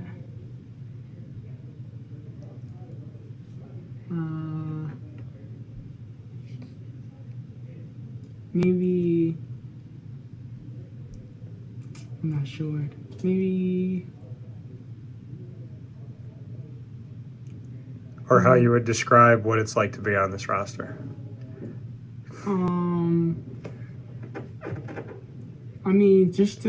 Just to be around all those people, I'm really excited because they really have good vibes. They're really good persons, and it's just not because they know we talk in baseball, but also because their personalities, like we all kind of have similar things and all of this. So it's pretty cool. Yeah. Last note here for you and everything you've been through in your life. To anybody that's watching or listening, what would you say to someone going through adversity, going through a tough time, about why you keep going? There's always gonna be things that is not gonna go your way. Most of the times, there's things that are not gonna go your way, and that's the time that you gotta keep going. You gotta keep going, working hard, because as we're gonna fail more than we're gonna succeed in life. So you always have to keep going and keep working. Always keep working for what you want, because you never know what's out there. You just always gotta keep going for what you want. Never give up.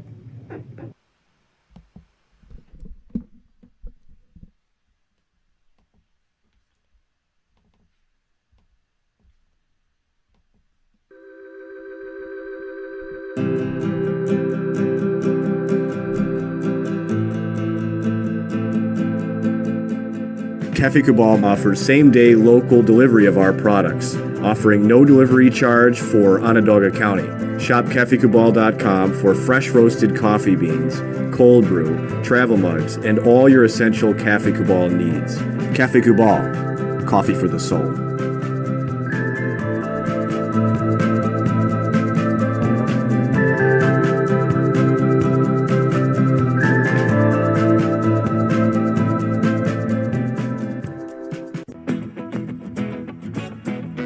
This is Amy me from Mother's Cupboard, home of the whole frittata. We are open daily 6 a.m. to 1:30 p.m. For takeout orders, call 315-432-0942 and tune in to Wake Up Call with Dan Tortora for our monthly food challenge and try our Wake Up Call signature menu item available 7 days a week. Here at Mother's Cupboard, we are Central New York, and it's our honor to serve you. Ma and Pa's Kettle Corn and Popcorn Factory remind us that every day is worth celebrating. Find them at 201 Old 7th North Street in Liverpool, New York. Open Monday through Saturday in-store and all the time online at maandpaspopcorn.com. Serving our Central New York community and beyond, you can order all throughout the country at maandpaspopcorn.com. And remember to get your tins, which have in-store half-price refills forever. Ma and Pa's Kettle Corn and Popcorn Factory, available to you for fundraising and all of your events by calling 315-450-6272. That's 315-450-6272. Ma and Pa's Kettle Corn and Popcorn Factory. How corny are you?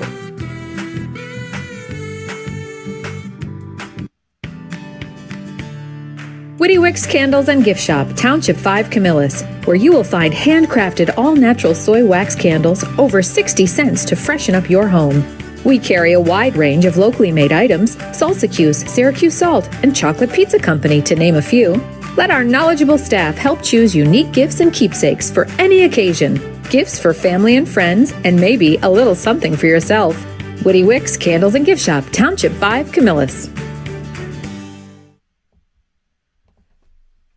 This is a special message from Merritt Brady, owner-operator of Chick-fil-A Watertown on 1290 Arsenal Street in Watertown, New York. Chick-fil-A for me has always been about the people. I think it starts with the strength and leadership of the Cathy family. It's just amazing to see a family-run business reach the altitude that they have. Second mile service is something that we embodied at my previous business, and the ability to make people feel like they're the only person at your establishment, that you are there to serve them that day and looking for those extra ways to make them happy, to anticipate what they need next is what makes me tick. And I'm going to have so many opportunities at Chick-fil-A to do that. It's one of my favorite things to eat in the world. My favorite application question or interview question when I'm interviewing is when I get to, have you ever eaten at Chick-fil-A? And a smile hits both their ears. You know, they can't even answer the question for a second. And when I see that, it's like, man, that's going to be a great hire. They already get it. They already feel it. They already know that we're different. The Chick-fil-A experience, it's a real thing. And then, of course, just our generosity and community involvement and making a positive impact in the lives of our team members, our guests, and the community in general, I think is really the secret sauce. Chick-fil-A Watertown on 1290 Arsenal Street in Watertown, New York. Coming to you, fall 2022.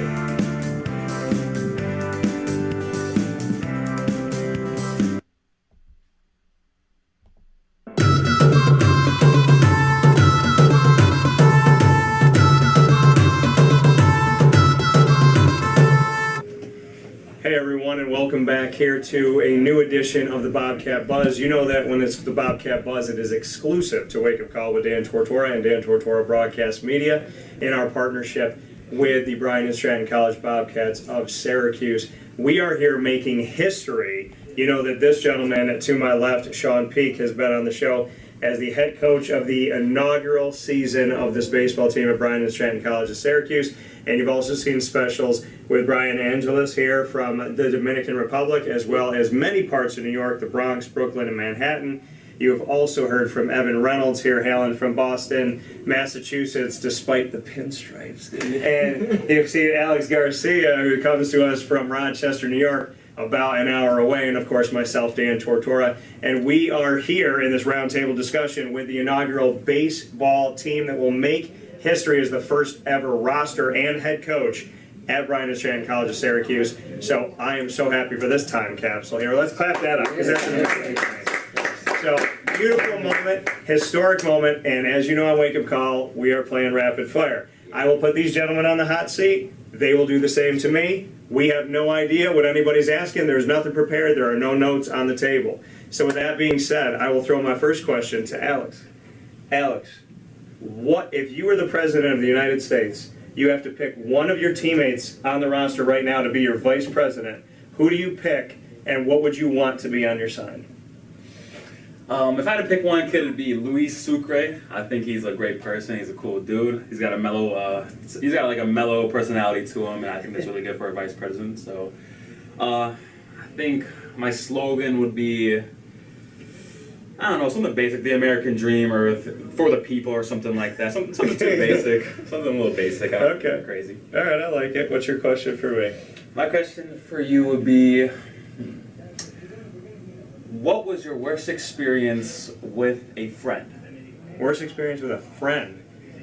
Well, I would say it happened recently. A guy that I would probably have as the best man at my wedding lied to my face. 12 years of friendship. Lied to me. And when I thought, okay, well, we've been friends for 12 years, let's see what he does here. He tried to call twice and never left a message, no text message, no apology, just tried to call and then disappeared. And I can tell you that over the last few years, he's been very critical. I've been very understanding. He's questioned me. I've let him be who he is. And at the end of the day, I think you need to realize no matter how good you are to some people, it doesn't mean you're going to get it back. And you have to understand that if the people in your life are not bringing you peace, which I use as an acronym, which is personal evolution amidst chaotic environment. If they are the chaotic environment, then you have to let it go. And unfortunately, I give people a lot of chances, and I'm learning that for your own sanity, sometimes, you don't give 47. You might give 3 or 4, but you got to get to a point where you realize the people that appreciate you are never, number one, they're never going to do the things. They're never going to make those lies. Not going to make mistakes. But the people that really love you are not going to hurt you. And if they do, they're going to fix it. And when people hurt you and they don't fix it, those aren't your people. That's great advice. That's great advice. I would say that. Love the acronym. Yeah. I'm going to use that. Yeah, I'm planning on putting it on a shirt, so maybe we do something with baseball. Yeah. Oh, definitely. So, all right, Coach. What you got? Well, we were talking about it off the air. We had some fun with it. You and I have dated some wonderful people. So I want you to tell me a funny ex story. Oh, man. Funny ex story. Yeah, I got plenty. I'll break the camera on. Let's see. I can't wait to go on Netflix. I said I would thank all my ex-girlfriends for making me my first million someday. So I'll say it's just kind of funny. I don't want to put her on the spot or anything like that. It's kind of funny. You should probably end up watching this thing anyway. No, it's just like first time when you break up with somebody and you guys all have the same accounts. You got Netflix, the Hulu, the Amazon. You're all using each other's stuff. So it's when you take them off of that stuff, and it's all their names are not on there anymore, and you get that text. It's hey, what about the Netflix password, or what about the Hulu password? And I'm just sorry. Yeah. But I feel that, and I don't understand it. It's y'all break up, and then my ex, we broke up. And she texted me and she was like, for real, Dan? And I was like, what? She's like, did you just reset everything on Roku? She's like, now I have to rebuild my entire apps. And I was like, wait a minute, you've been watching them for 4 or 5 months now? Right. And I'm thinking I kept adding stuff, I was paying for stuff, and then I would go to click on something and I would go and it would say, do you want to keep watching Real Housewives? And I was like, I don't watch Real Housewives. And then she texts me and she says, well, she's like, I just got a notice with your credit card number on it because she was still connected to Roku, and I was like, you need to delete that. Right. So if I see any, so I will say that I guess the proper payback was that she had paid for something, and I watched it for a clean year. Oh yeah. Before she found out. I did after I took all of them off. I did remove myself from the other ones. Like Yeah. that. I had her, I don't remember which one it was, like Amazon or something like that. I removed myself. I did the good deed. Good man, good man. I did the, yeah. It's Yeah. like, all right. Well, I saw what she was doing with my money, so that's why. I like it because the same way that you said it, that's the same way they would say it too. But it's true. She's like, what do you mean I gotta reset the Roku? And then she had a TV, she couldn't hang it on the wall, and she's like, what am I supposed to do with this? And I was like, I don't know, it sounds like a problem for somebody that used to know how to deal with technology, but you got rid of them, so do your thing. Right. So, what's your question for me, Shawn? All right, let's see. Nah, we'll get away from the ex-girlfriends and stuff like that. Let's talk about, Netflix is a touchy thing, man. I know, right? And my Disney Plus, I'm like, it's Yes, Mickey. That was the other one. But I'm saying, I I'm got like, the this text is message about it. Mickey. This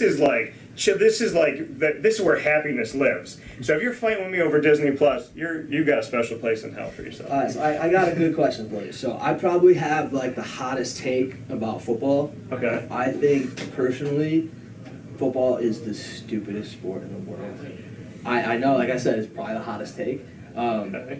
Because to me, they're just running out there giving each other brain damage and just shutting years on their life. That's how I see football. I never. It's the ugly side of me. I do. Like I'm watching the Steelers and the Bengals yesterday, and man, the dude got knocked out like real quick in like first quarter. And I'm just like, that dude just lost a couple years on his life. I don't like that. So if you could get rid of one sport, what would it be? Because for me, it would be flag football. No more football.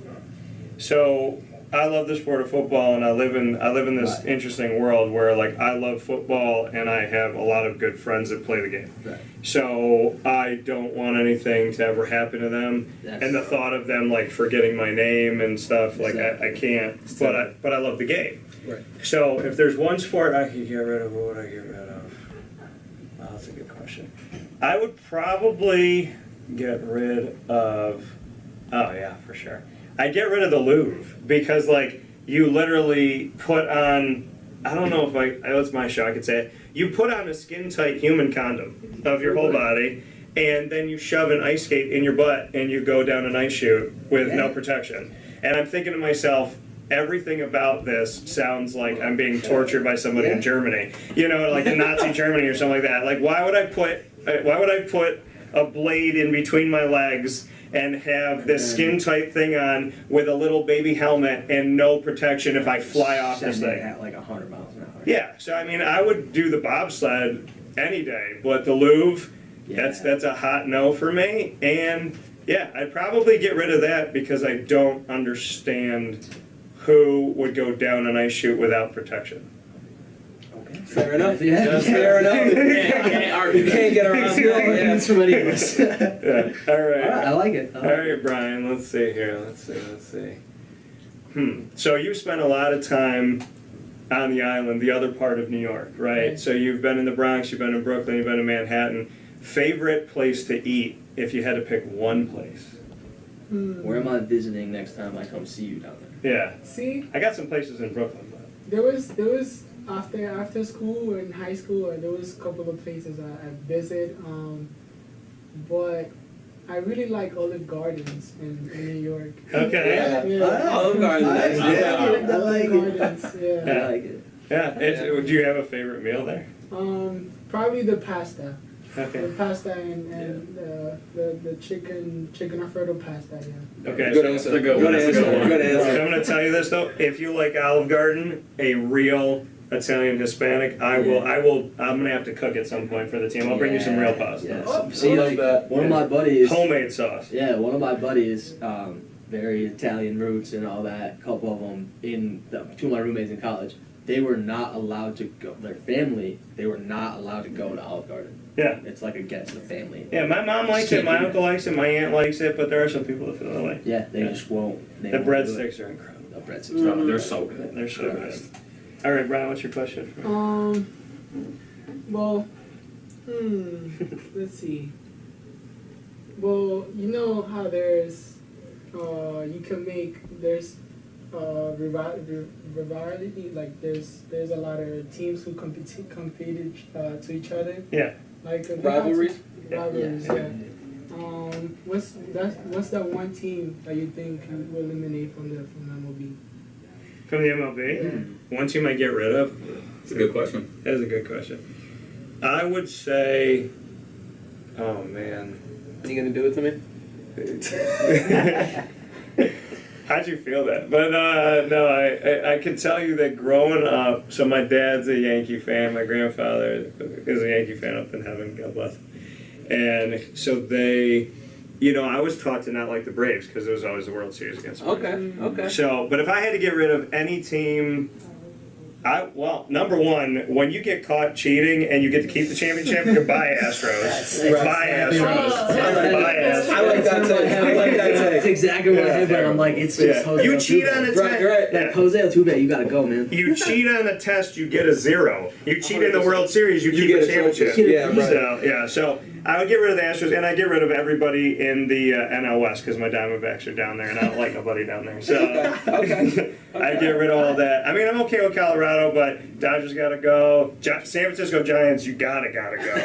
Gotta go. Yeah, I like that. And and the San Diego Padres. I mean, I don't have any problem with the Padres, but yeah, that division, just San Francisco's a pain in the butt sometimes. So yeah, I'd probably get rid of that. But yeah, the Astros, you didn't win a championship. However, you're really good at banging trash cans. So you didn't just eliminate one team, you didn't multiple.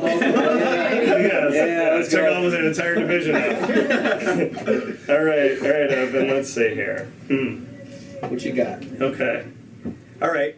What do you think is the biggest misconception of Boston, and what do you want to say about it? Oh man, the biggest misconception about Boston is the Massachusetts drivers.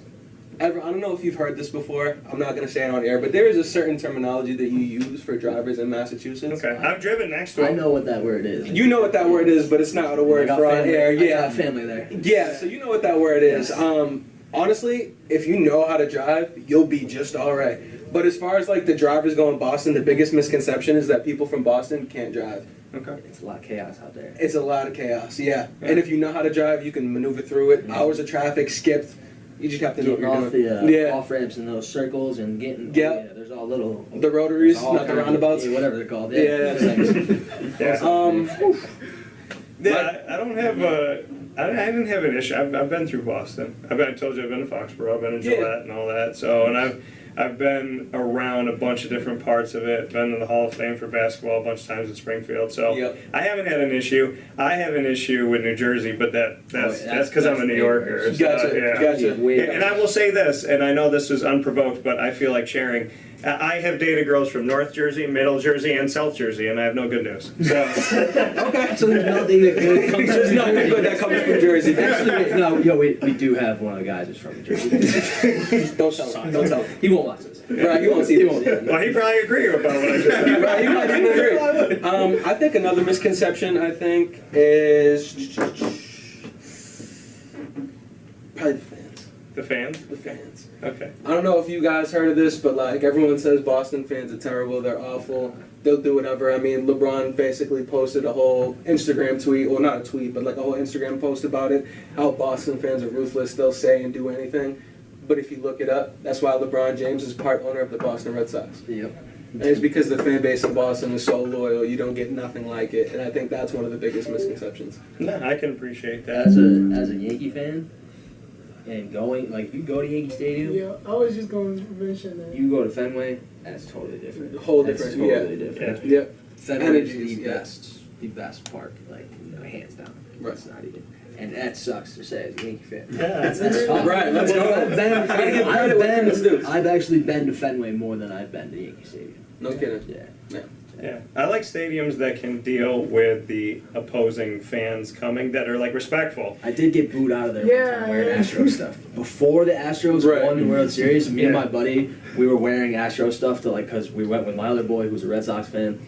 So we had to give him some stuff, just give him a little. So we're decked out in Astro stuff, and as we're walking out, we're starting a "Let's Go Yankees" chant. So we literally got screamed at, booed out of the stadium. That's hilarious. Oh yeah, that's awesome. It was pretty crazy. Yeah, I just if you're quiet and you're just there and you're wearing the jersey, I want people to leave you alone. I want to be able to do that. You can't do that in Philadelphia. So. Oh yeah, no, can't do that. What's your question for me? My question for you is, what is life's biggest regret? And if you can go back in time and change one thing about your past, what would it be?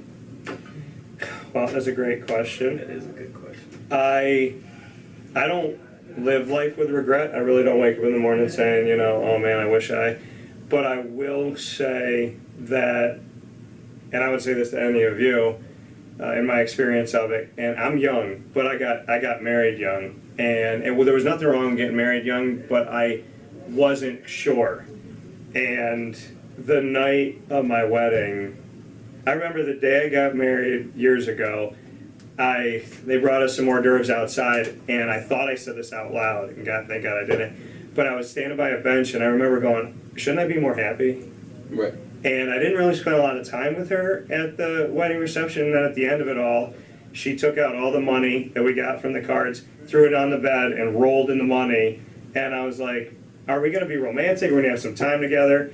And I remember she laid there and she said, you have 5 minutes to do whatever you want to this body. I'm going to bed. And at 11 o'clock at night, I thought I should go to the church and I should tell them not to file it. And I didn't. And then I dealt with hell for 4 years. So not a regret, but a learning tool that when your gut tells you get away, do it. And if you are not 100%, because my mom said to me, she goes, well, what if you met a girl today and she was almost, but not everything that you're looking for? I said, I already married almost, and I know what that looks like. So I'd rather be alone than almost. I would say that. I appreciate that. A little piece that I might have left out in the last interview that you don't know about me, but I'm actually currently in a 7-year relationship. Ooh. Yeah. 7 years. So I'm getting to that point myself. Yeah. Okay. All right. Has she said where's my ring at? No, not outright. Like where is it at? But I mean, we're getting there. Yeah. We're getting there. Hey, good for you, man. Good for you. Thank you, Yeah, Thank especially in really today's world. impressive. Yeah. Appreciate Let's clap that. Thank you. That's good stuff. So we're gonna go one more way around here. I'm gonna go back to you, Alex. So I want to go to movies. Oh, yeah. All right. Are you a Marvel fan? I'm not. I don't know. You're not a Marvel fan? Okay. So what type of movies do you like? Before I ask the question. I like Disney movies. I would say like I'm a kid at heart. I like Disney movies. Okay. So let's go. If you could jump into the fictional world of any Disney character, what world would you go into, and what character would you be? That's a great question. That's a good one. Yeah, I like that. I'm a Disney kid too, so Same.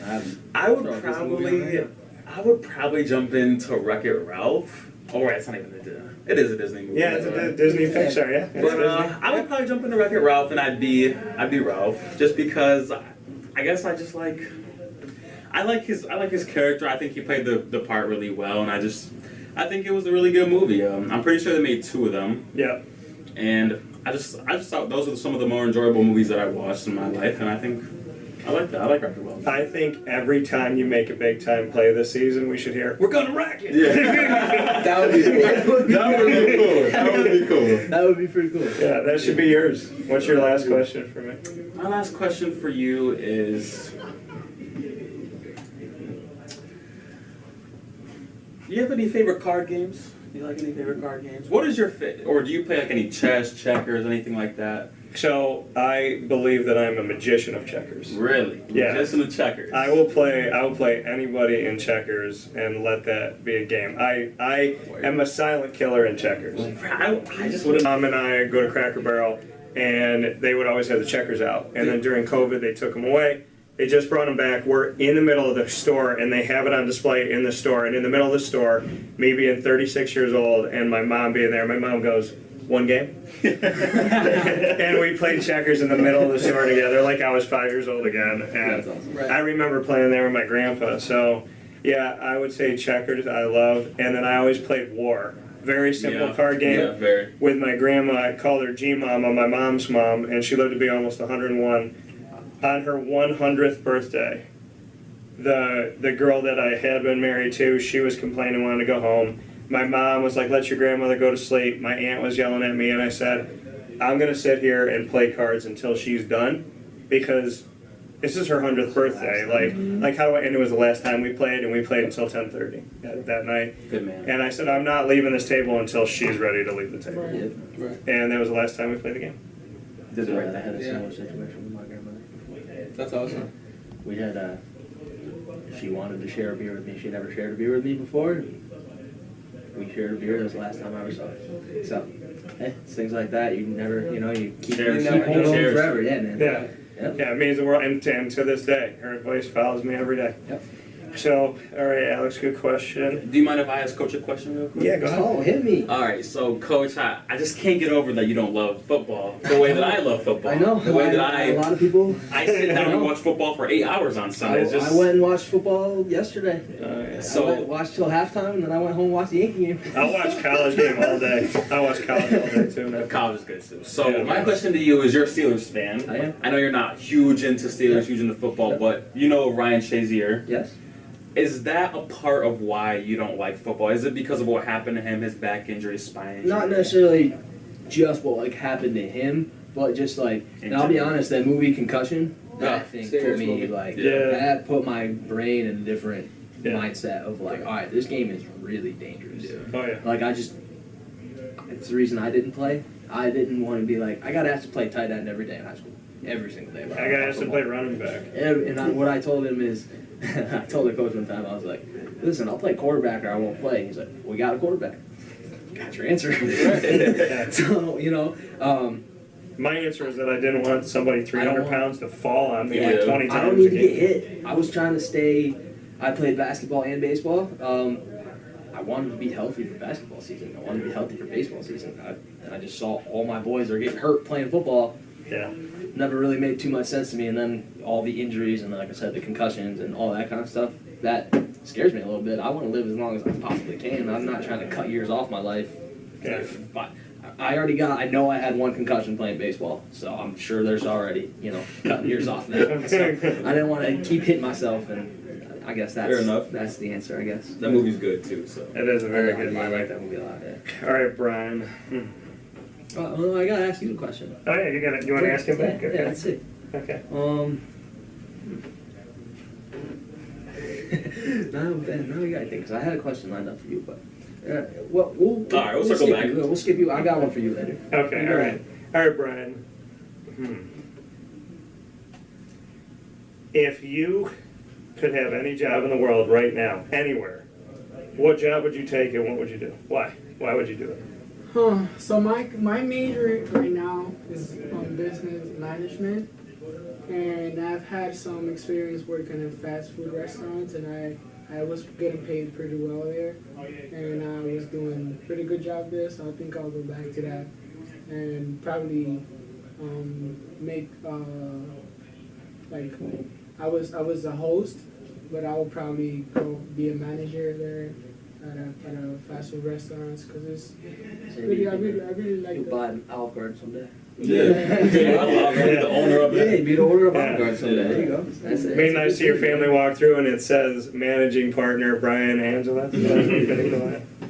What's your question for me? Let's see.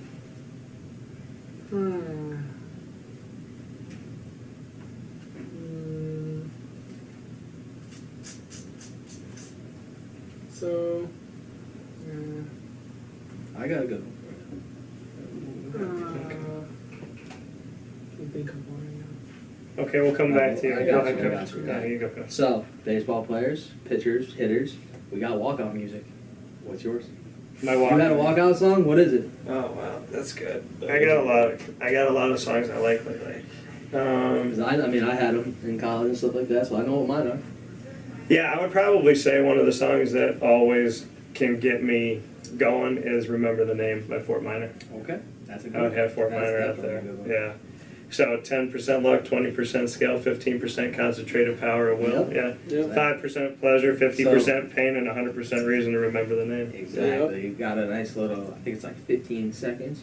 So you gotta find your little clip. Yeah. You get your little 15 seconds of fame. And pitchers, you get a little bit longer. You're warming up. You get that like minute and a half, 2 minutes. Or if you're the first hitter of an inning, you might have a couple more seconds. Couple more seconds, Yeah. maybe. Yeah. If I was a pitcher though, The gloves a couple times. if I was a pitcher though, I feel like I'd want to come out to "Welcome to the Jungle."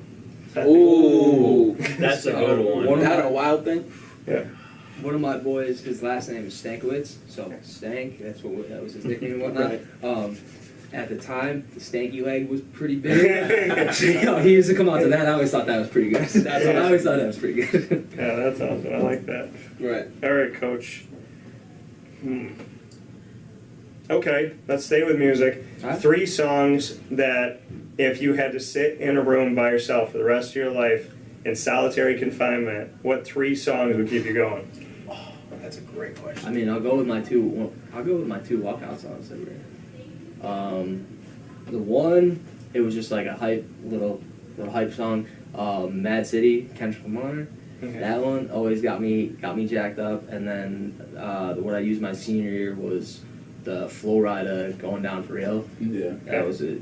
I'll never forget. There was one game where literally I'm walking up to the plate. I'm kind of looking out at the field. And the shortstop and the second baseman are just dancing while I'm walking up. This is what I like. This is what I want. Third one. That's tough. Yeah, I don't know. I'd probably have to go with something old school, probably. Probably some like Biggie or something along those lines. Probably some type of Biggie something. Right. Yeah. Okay. I like that. Those are good answers, Maybe, Brian. Maybe a little Snoop or something like that. Yeah. So, if there would be like one food that you have to keep eating for the rest of your life, which one would it be? One food. One food. It'd probably be because I can put a bunch of different things on it. I'd probably have pizza. Pizza. Pizza. Yeah. Yeah, because I do barbecue chicken pizza, do the white pizza with a rig on underneath that, do traditional cheese. There's a lot of things you can do. You can make dessert pizza. Yeah, you can. Okay. Yeah. I would have margarita. A lot of good things I would have. Oh, yeah. All right, Evan. We talked about Boston, so let's go with, if you could, you got to pick one of these 3. Okay. All right. So this is going to be your profession. You have to go on a worldwide tour as a singer, a comedian, or a chef. What do you pick and why? Okay. The chef makes it interesting. See, the chef makes it super interesting for one reason. It's because you can be a chef without being on a big stage. So I'd have to go with the chef just because it does not require you to be on such a big stage, on such a large scale. Yeah, no, you know what I mean? Like, not to mention, I'm a fat kid at heart, so like I love making food anyway, so it kind of just goes hand in hand. But yeah, I would have to go with food for sure. Way less stress. I feel like cooking's almost fun if you're relaxed and laid back. Like that's something that you can like really enjoy.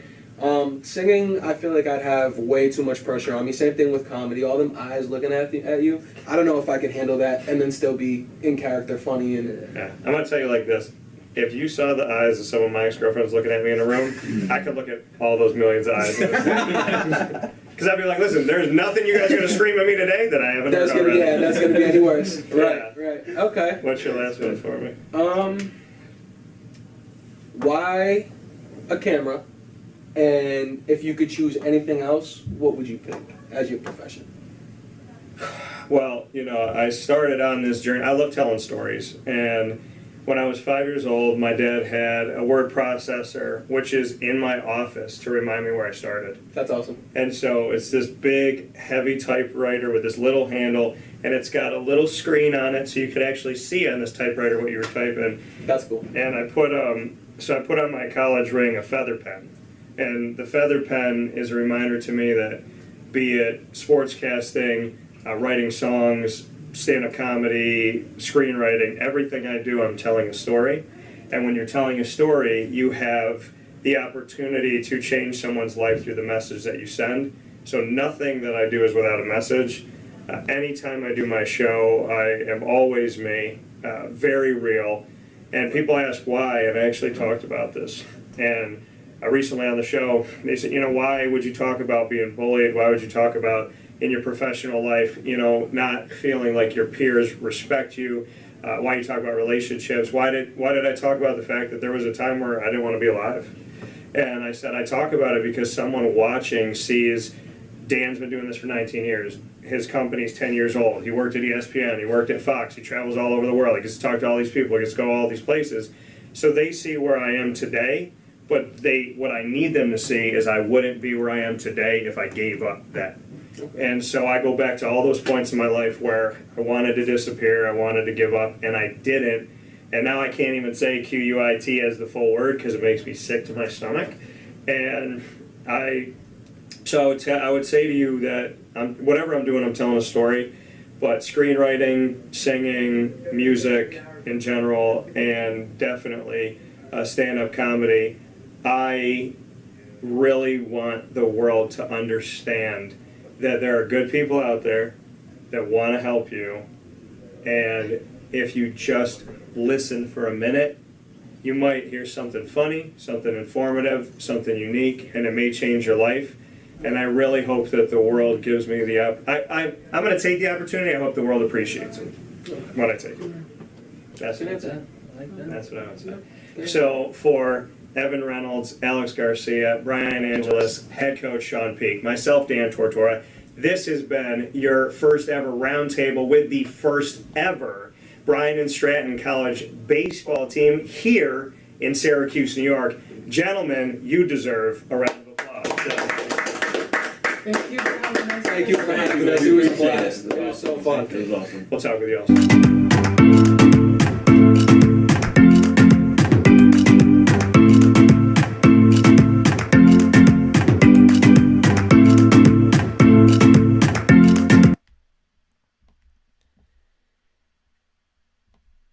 Big time shout out to the amazing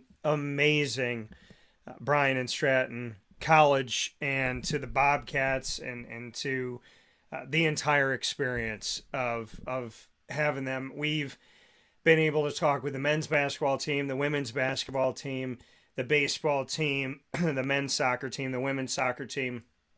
We've done so much with Bryant Stratton, and we're not even a year in to our partnership, our exclusive multimedia marketing partnership, and getting to tell these stories is so much fun for me, and they're great. You know, the guys are great, the ladies are great, and the coaches are great, administration. So I can't thank you all enough. I wear this logo very proudly because I'm very excited and honored to be connected to the Bobcats story. So much love to all of you.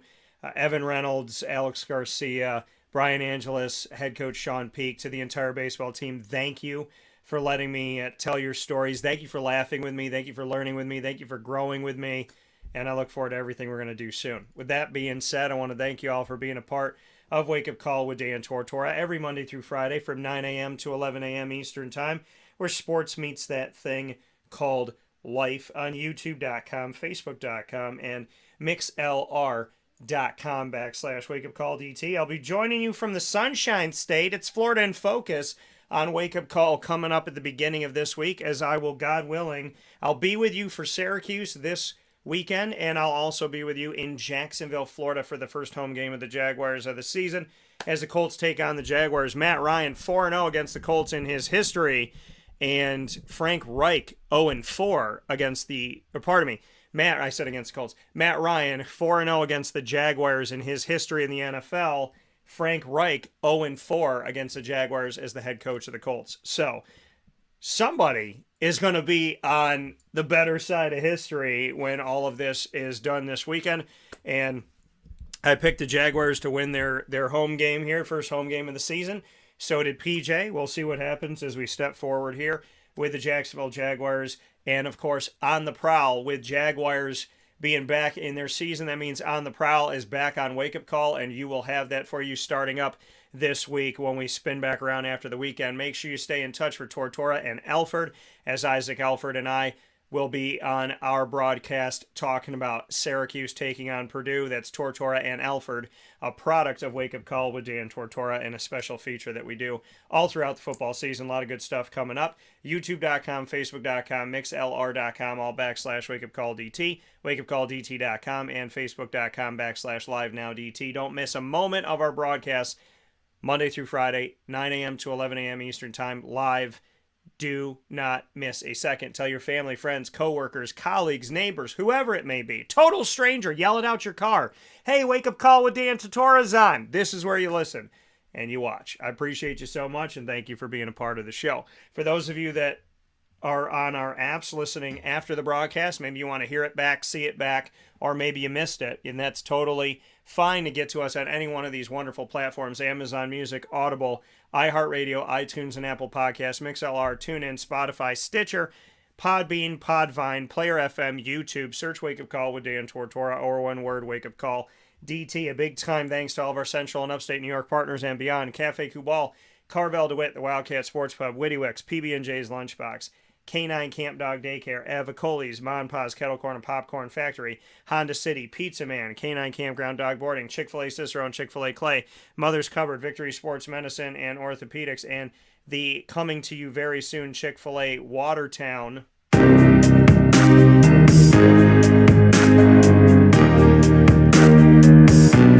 Wake Up Call is the exclusive multimedia marketing partner of your Lemoyne College Dolphins. It is Fins Way Up every single month on Wake Up Call with Dan Tortora, featuring AD and DT every first and third Wednesday of each month at 9 a.m. Eastern Time to start off the broadcast, featuring Bob Beretta, the athletics director of Lemoyne College, hence the AD and the DT, myself, and my nickname, Dan Tortora, of course, a.k.a. DT.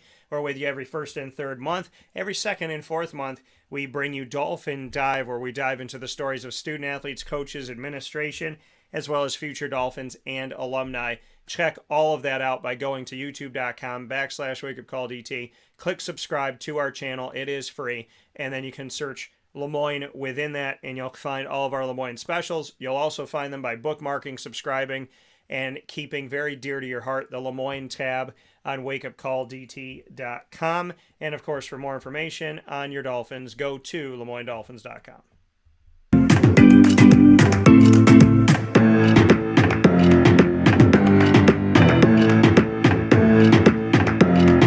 As you know from today's broadcast and everything we've done, the Bryant Stratton College Bobcats of Syracuse are also exclusive multimedia marketing partners with Wake Up Call with Dan Tortora and Dan Tortora Broadcast Media. Find your Bobcats every single month on Wake Up Call with Dan Tortora in what we call the Bobcat Buzz with student athletes, administration, and coaches. You can get all of these wonderful specials, including everything you saw with the baseball team, already uploaded and available to you on Facebook.com/WakeUpCallDT and on YouTube.com/WakeUpCallDT. Go to the BSC Syracuse tab on WakeUpCallDT.com, bookmark that, and save that, as all of our content that we create is added there as well. And for more information on your Bobcats, go to Syracuse.bscbobcats.com.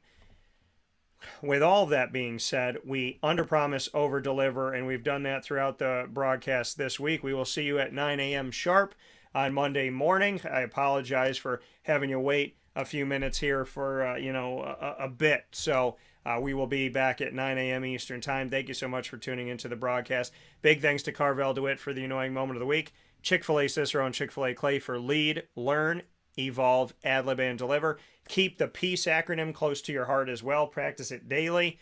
As you're leading, utilize peace as well. Personal evolution amidst chaotic environment. Remember that. And remember to evolve personally during a chaotic environment and help others as well where you can. Top dog of the week, Max Scherzer and the Syracuse Mets. Big shout out to them. K9 Camp Dog Daycare and K9 Kampground Dog Boarding.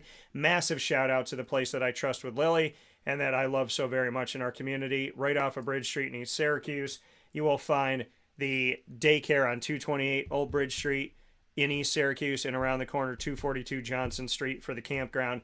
Don't miss out on an opportunity to have your dog feel like they're home, even when they're away from home. Thanks to Lorraine and the entire team that are so loving, caring, beautifully, wonderfully put together, and just loving up our dogs so very much. So thank you for that. Thank you to the Bobcats for allowing me the opportunity to bring you a time capsule of the inaugural roster representatives and their head coach.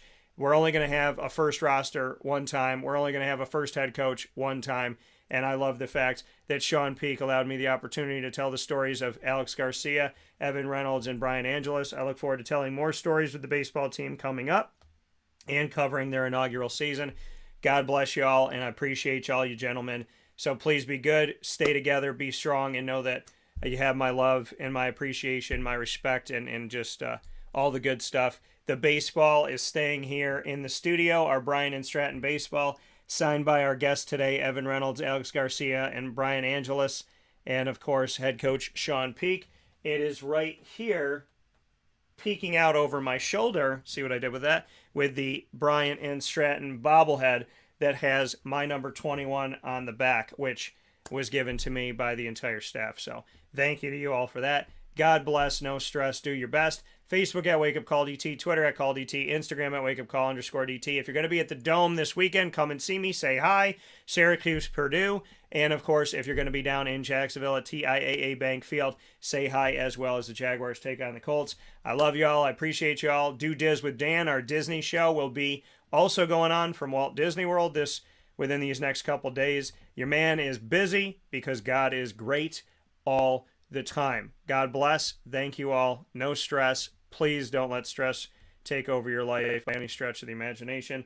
And do your best, because that's all you can do, and that's all anybody that loves you would ask you to do. And a big shout out to Witty Wicks. As you know, these candles, the pillows, the signs, we have so much in the studio, brought to you by Witty Wicks. Get out to Witty Wicks today. Support local. They have so many cool things you won't find anywhere else. They're so awesome. All of their treats, all of their local wall with all local snacks and different things, including treats for your dogs as well. So your furry loving friends have their treats as well as yours. There's a dog and cat section. There's a section for teachers, for friendship, for different shows like Stranger Things and whatnot. There's a football section. There's a fall and Halloween section. There's an upstate New York support each other section here in our community. And of course, they have these Witty Wicks candles. I got my Hocus Pocus candle here in the studio. Smells like I just put a bunch of candy corn and different things together in my little Hocus Pocus cauldron. So get out and get these while the supplies last. Witty Wicks, 190 Township Boulevard in Township 5 in Camillus, New York, right in front of Movie Tavern. You can also go to wittywicks.com. And of course, Cafe Kubal, our proud and exclusive studio partner. Check them out today. Big ups to Cafe Kubal, 3501 James Street, 324 West Water Street, 401 South Salina Street in Syracuse, corner of Route 11 and Taft Road at Sweetheart Corners for their drive-thru in North Syracuse, and on 343 Fayette Street in Manlius, New York. I send y'all my prayers, my love, and my hopefulness, okay? I'm a hopeful romantic. There's no such thing as a hopeless romantic. You can only have hope, in my opinion. That's all you should have is hope. You should never lose hope. So, hopeful romantics out there, I love you. I appreciate you. I salute you. God bless. Happy Hispanic Heritage Month. Happy birthday to my little brother Miguel again. And God bless. No stress. Do your best. I can't say it enough. We'll talk soon. Be good.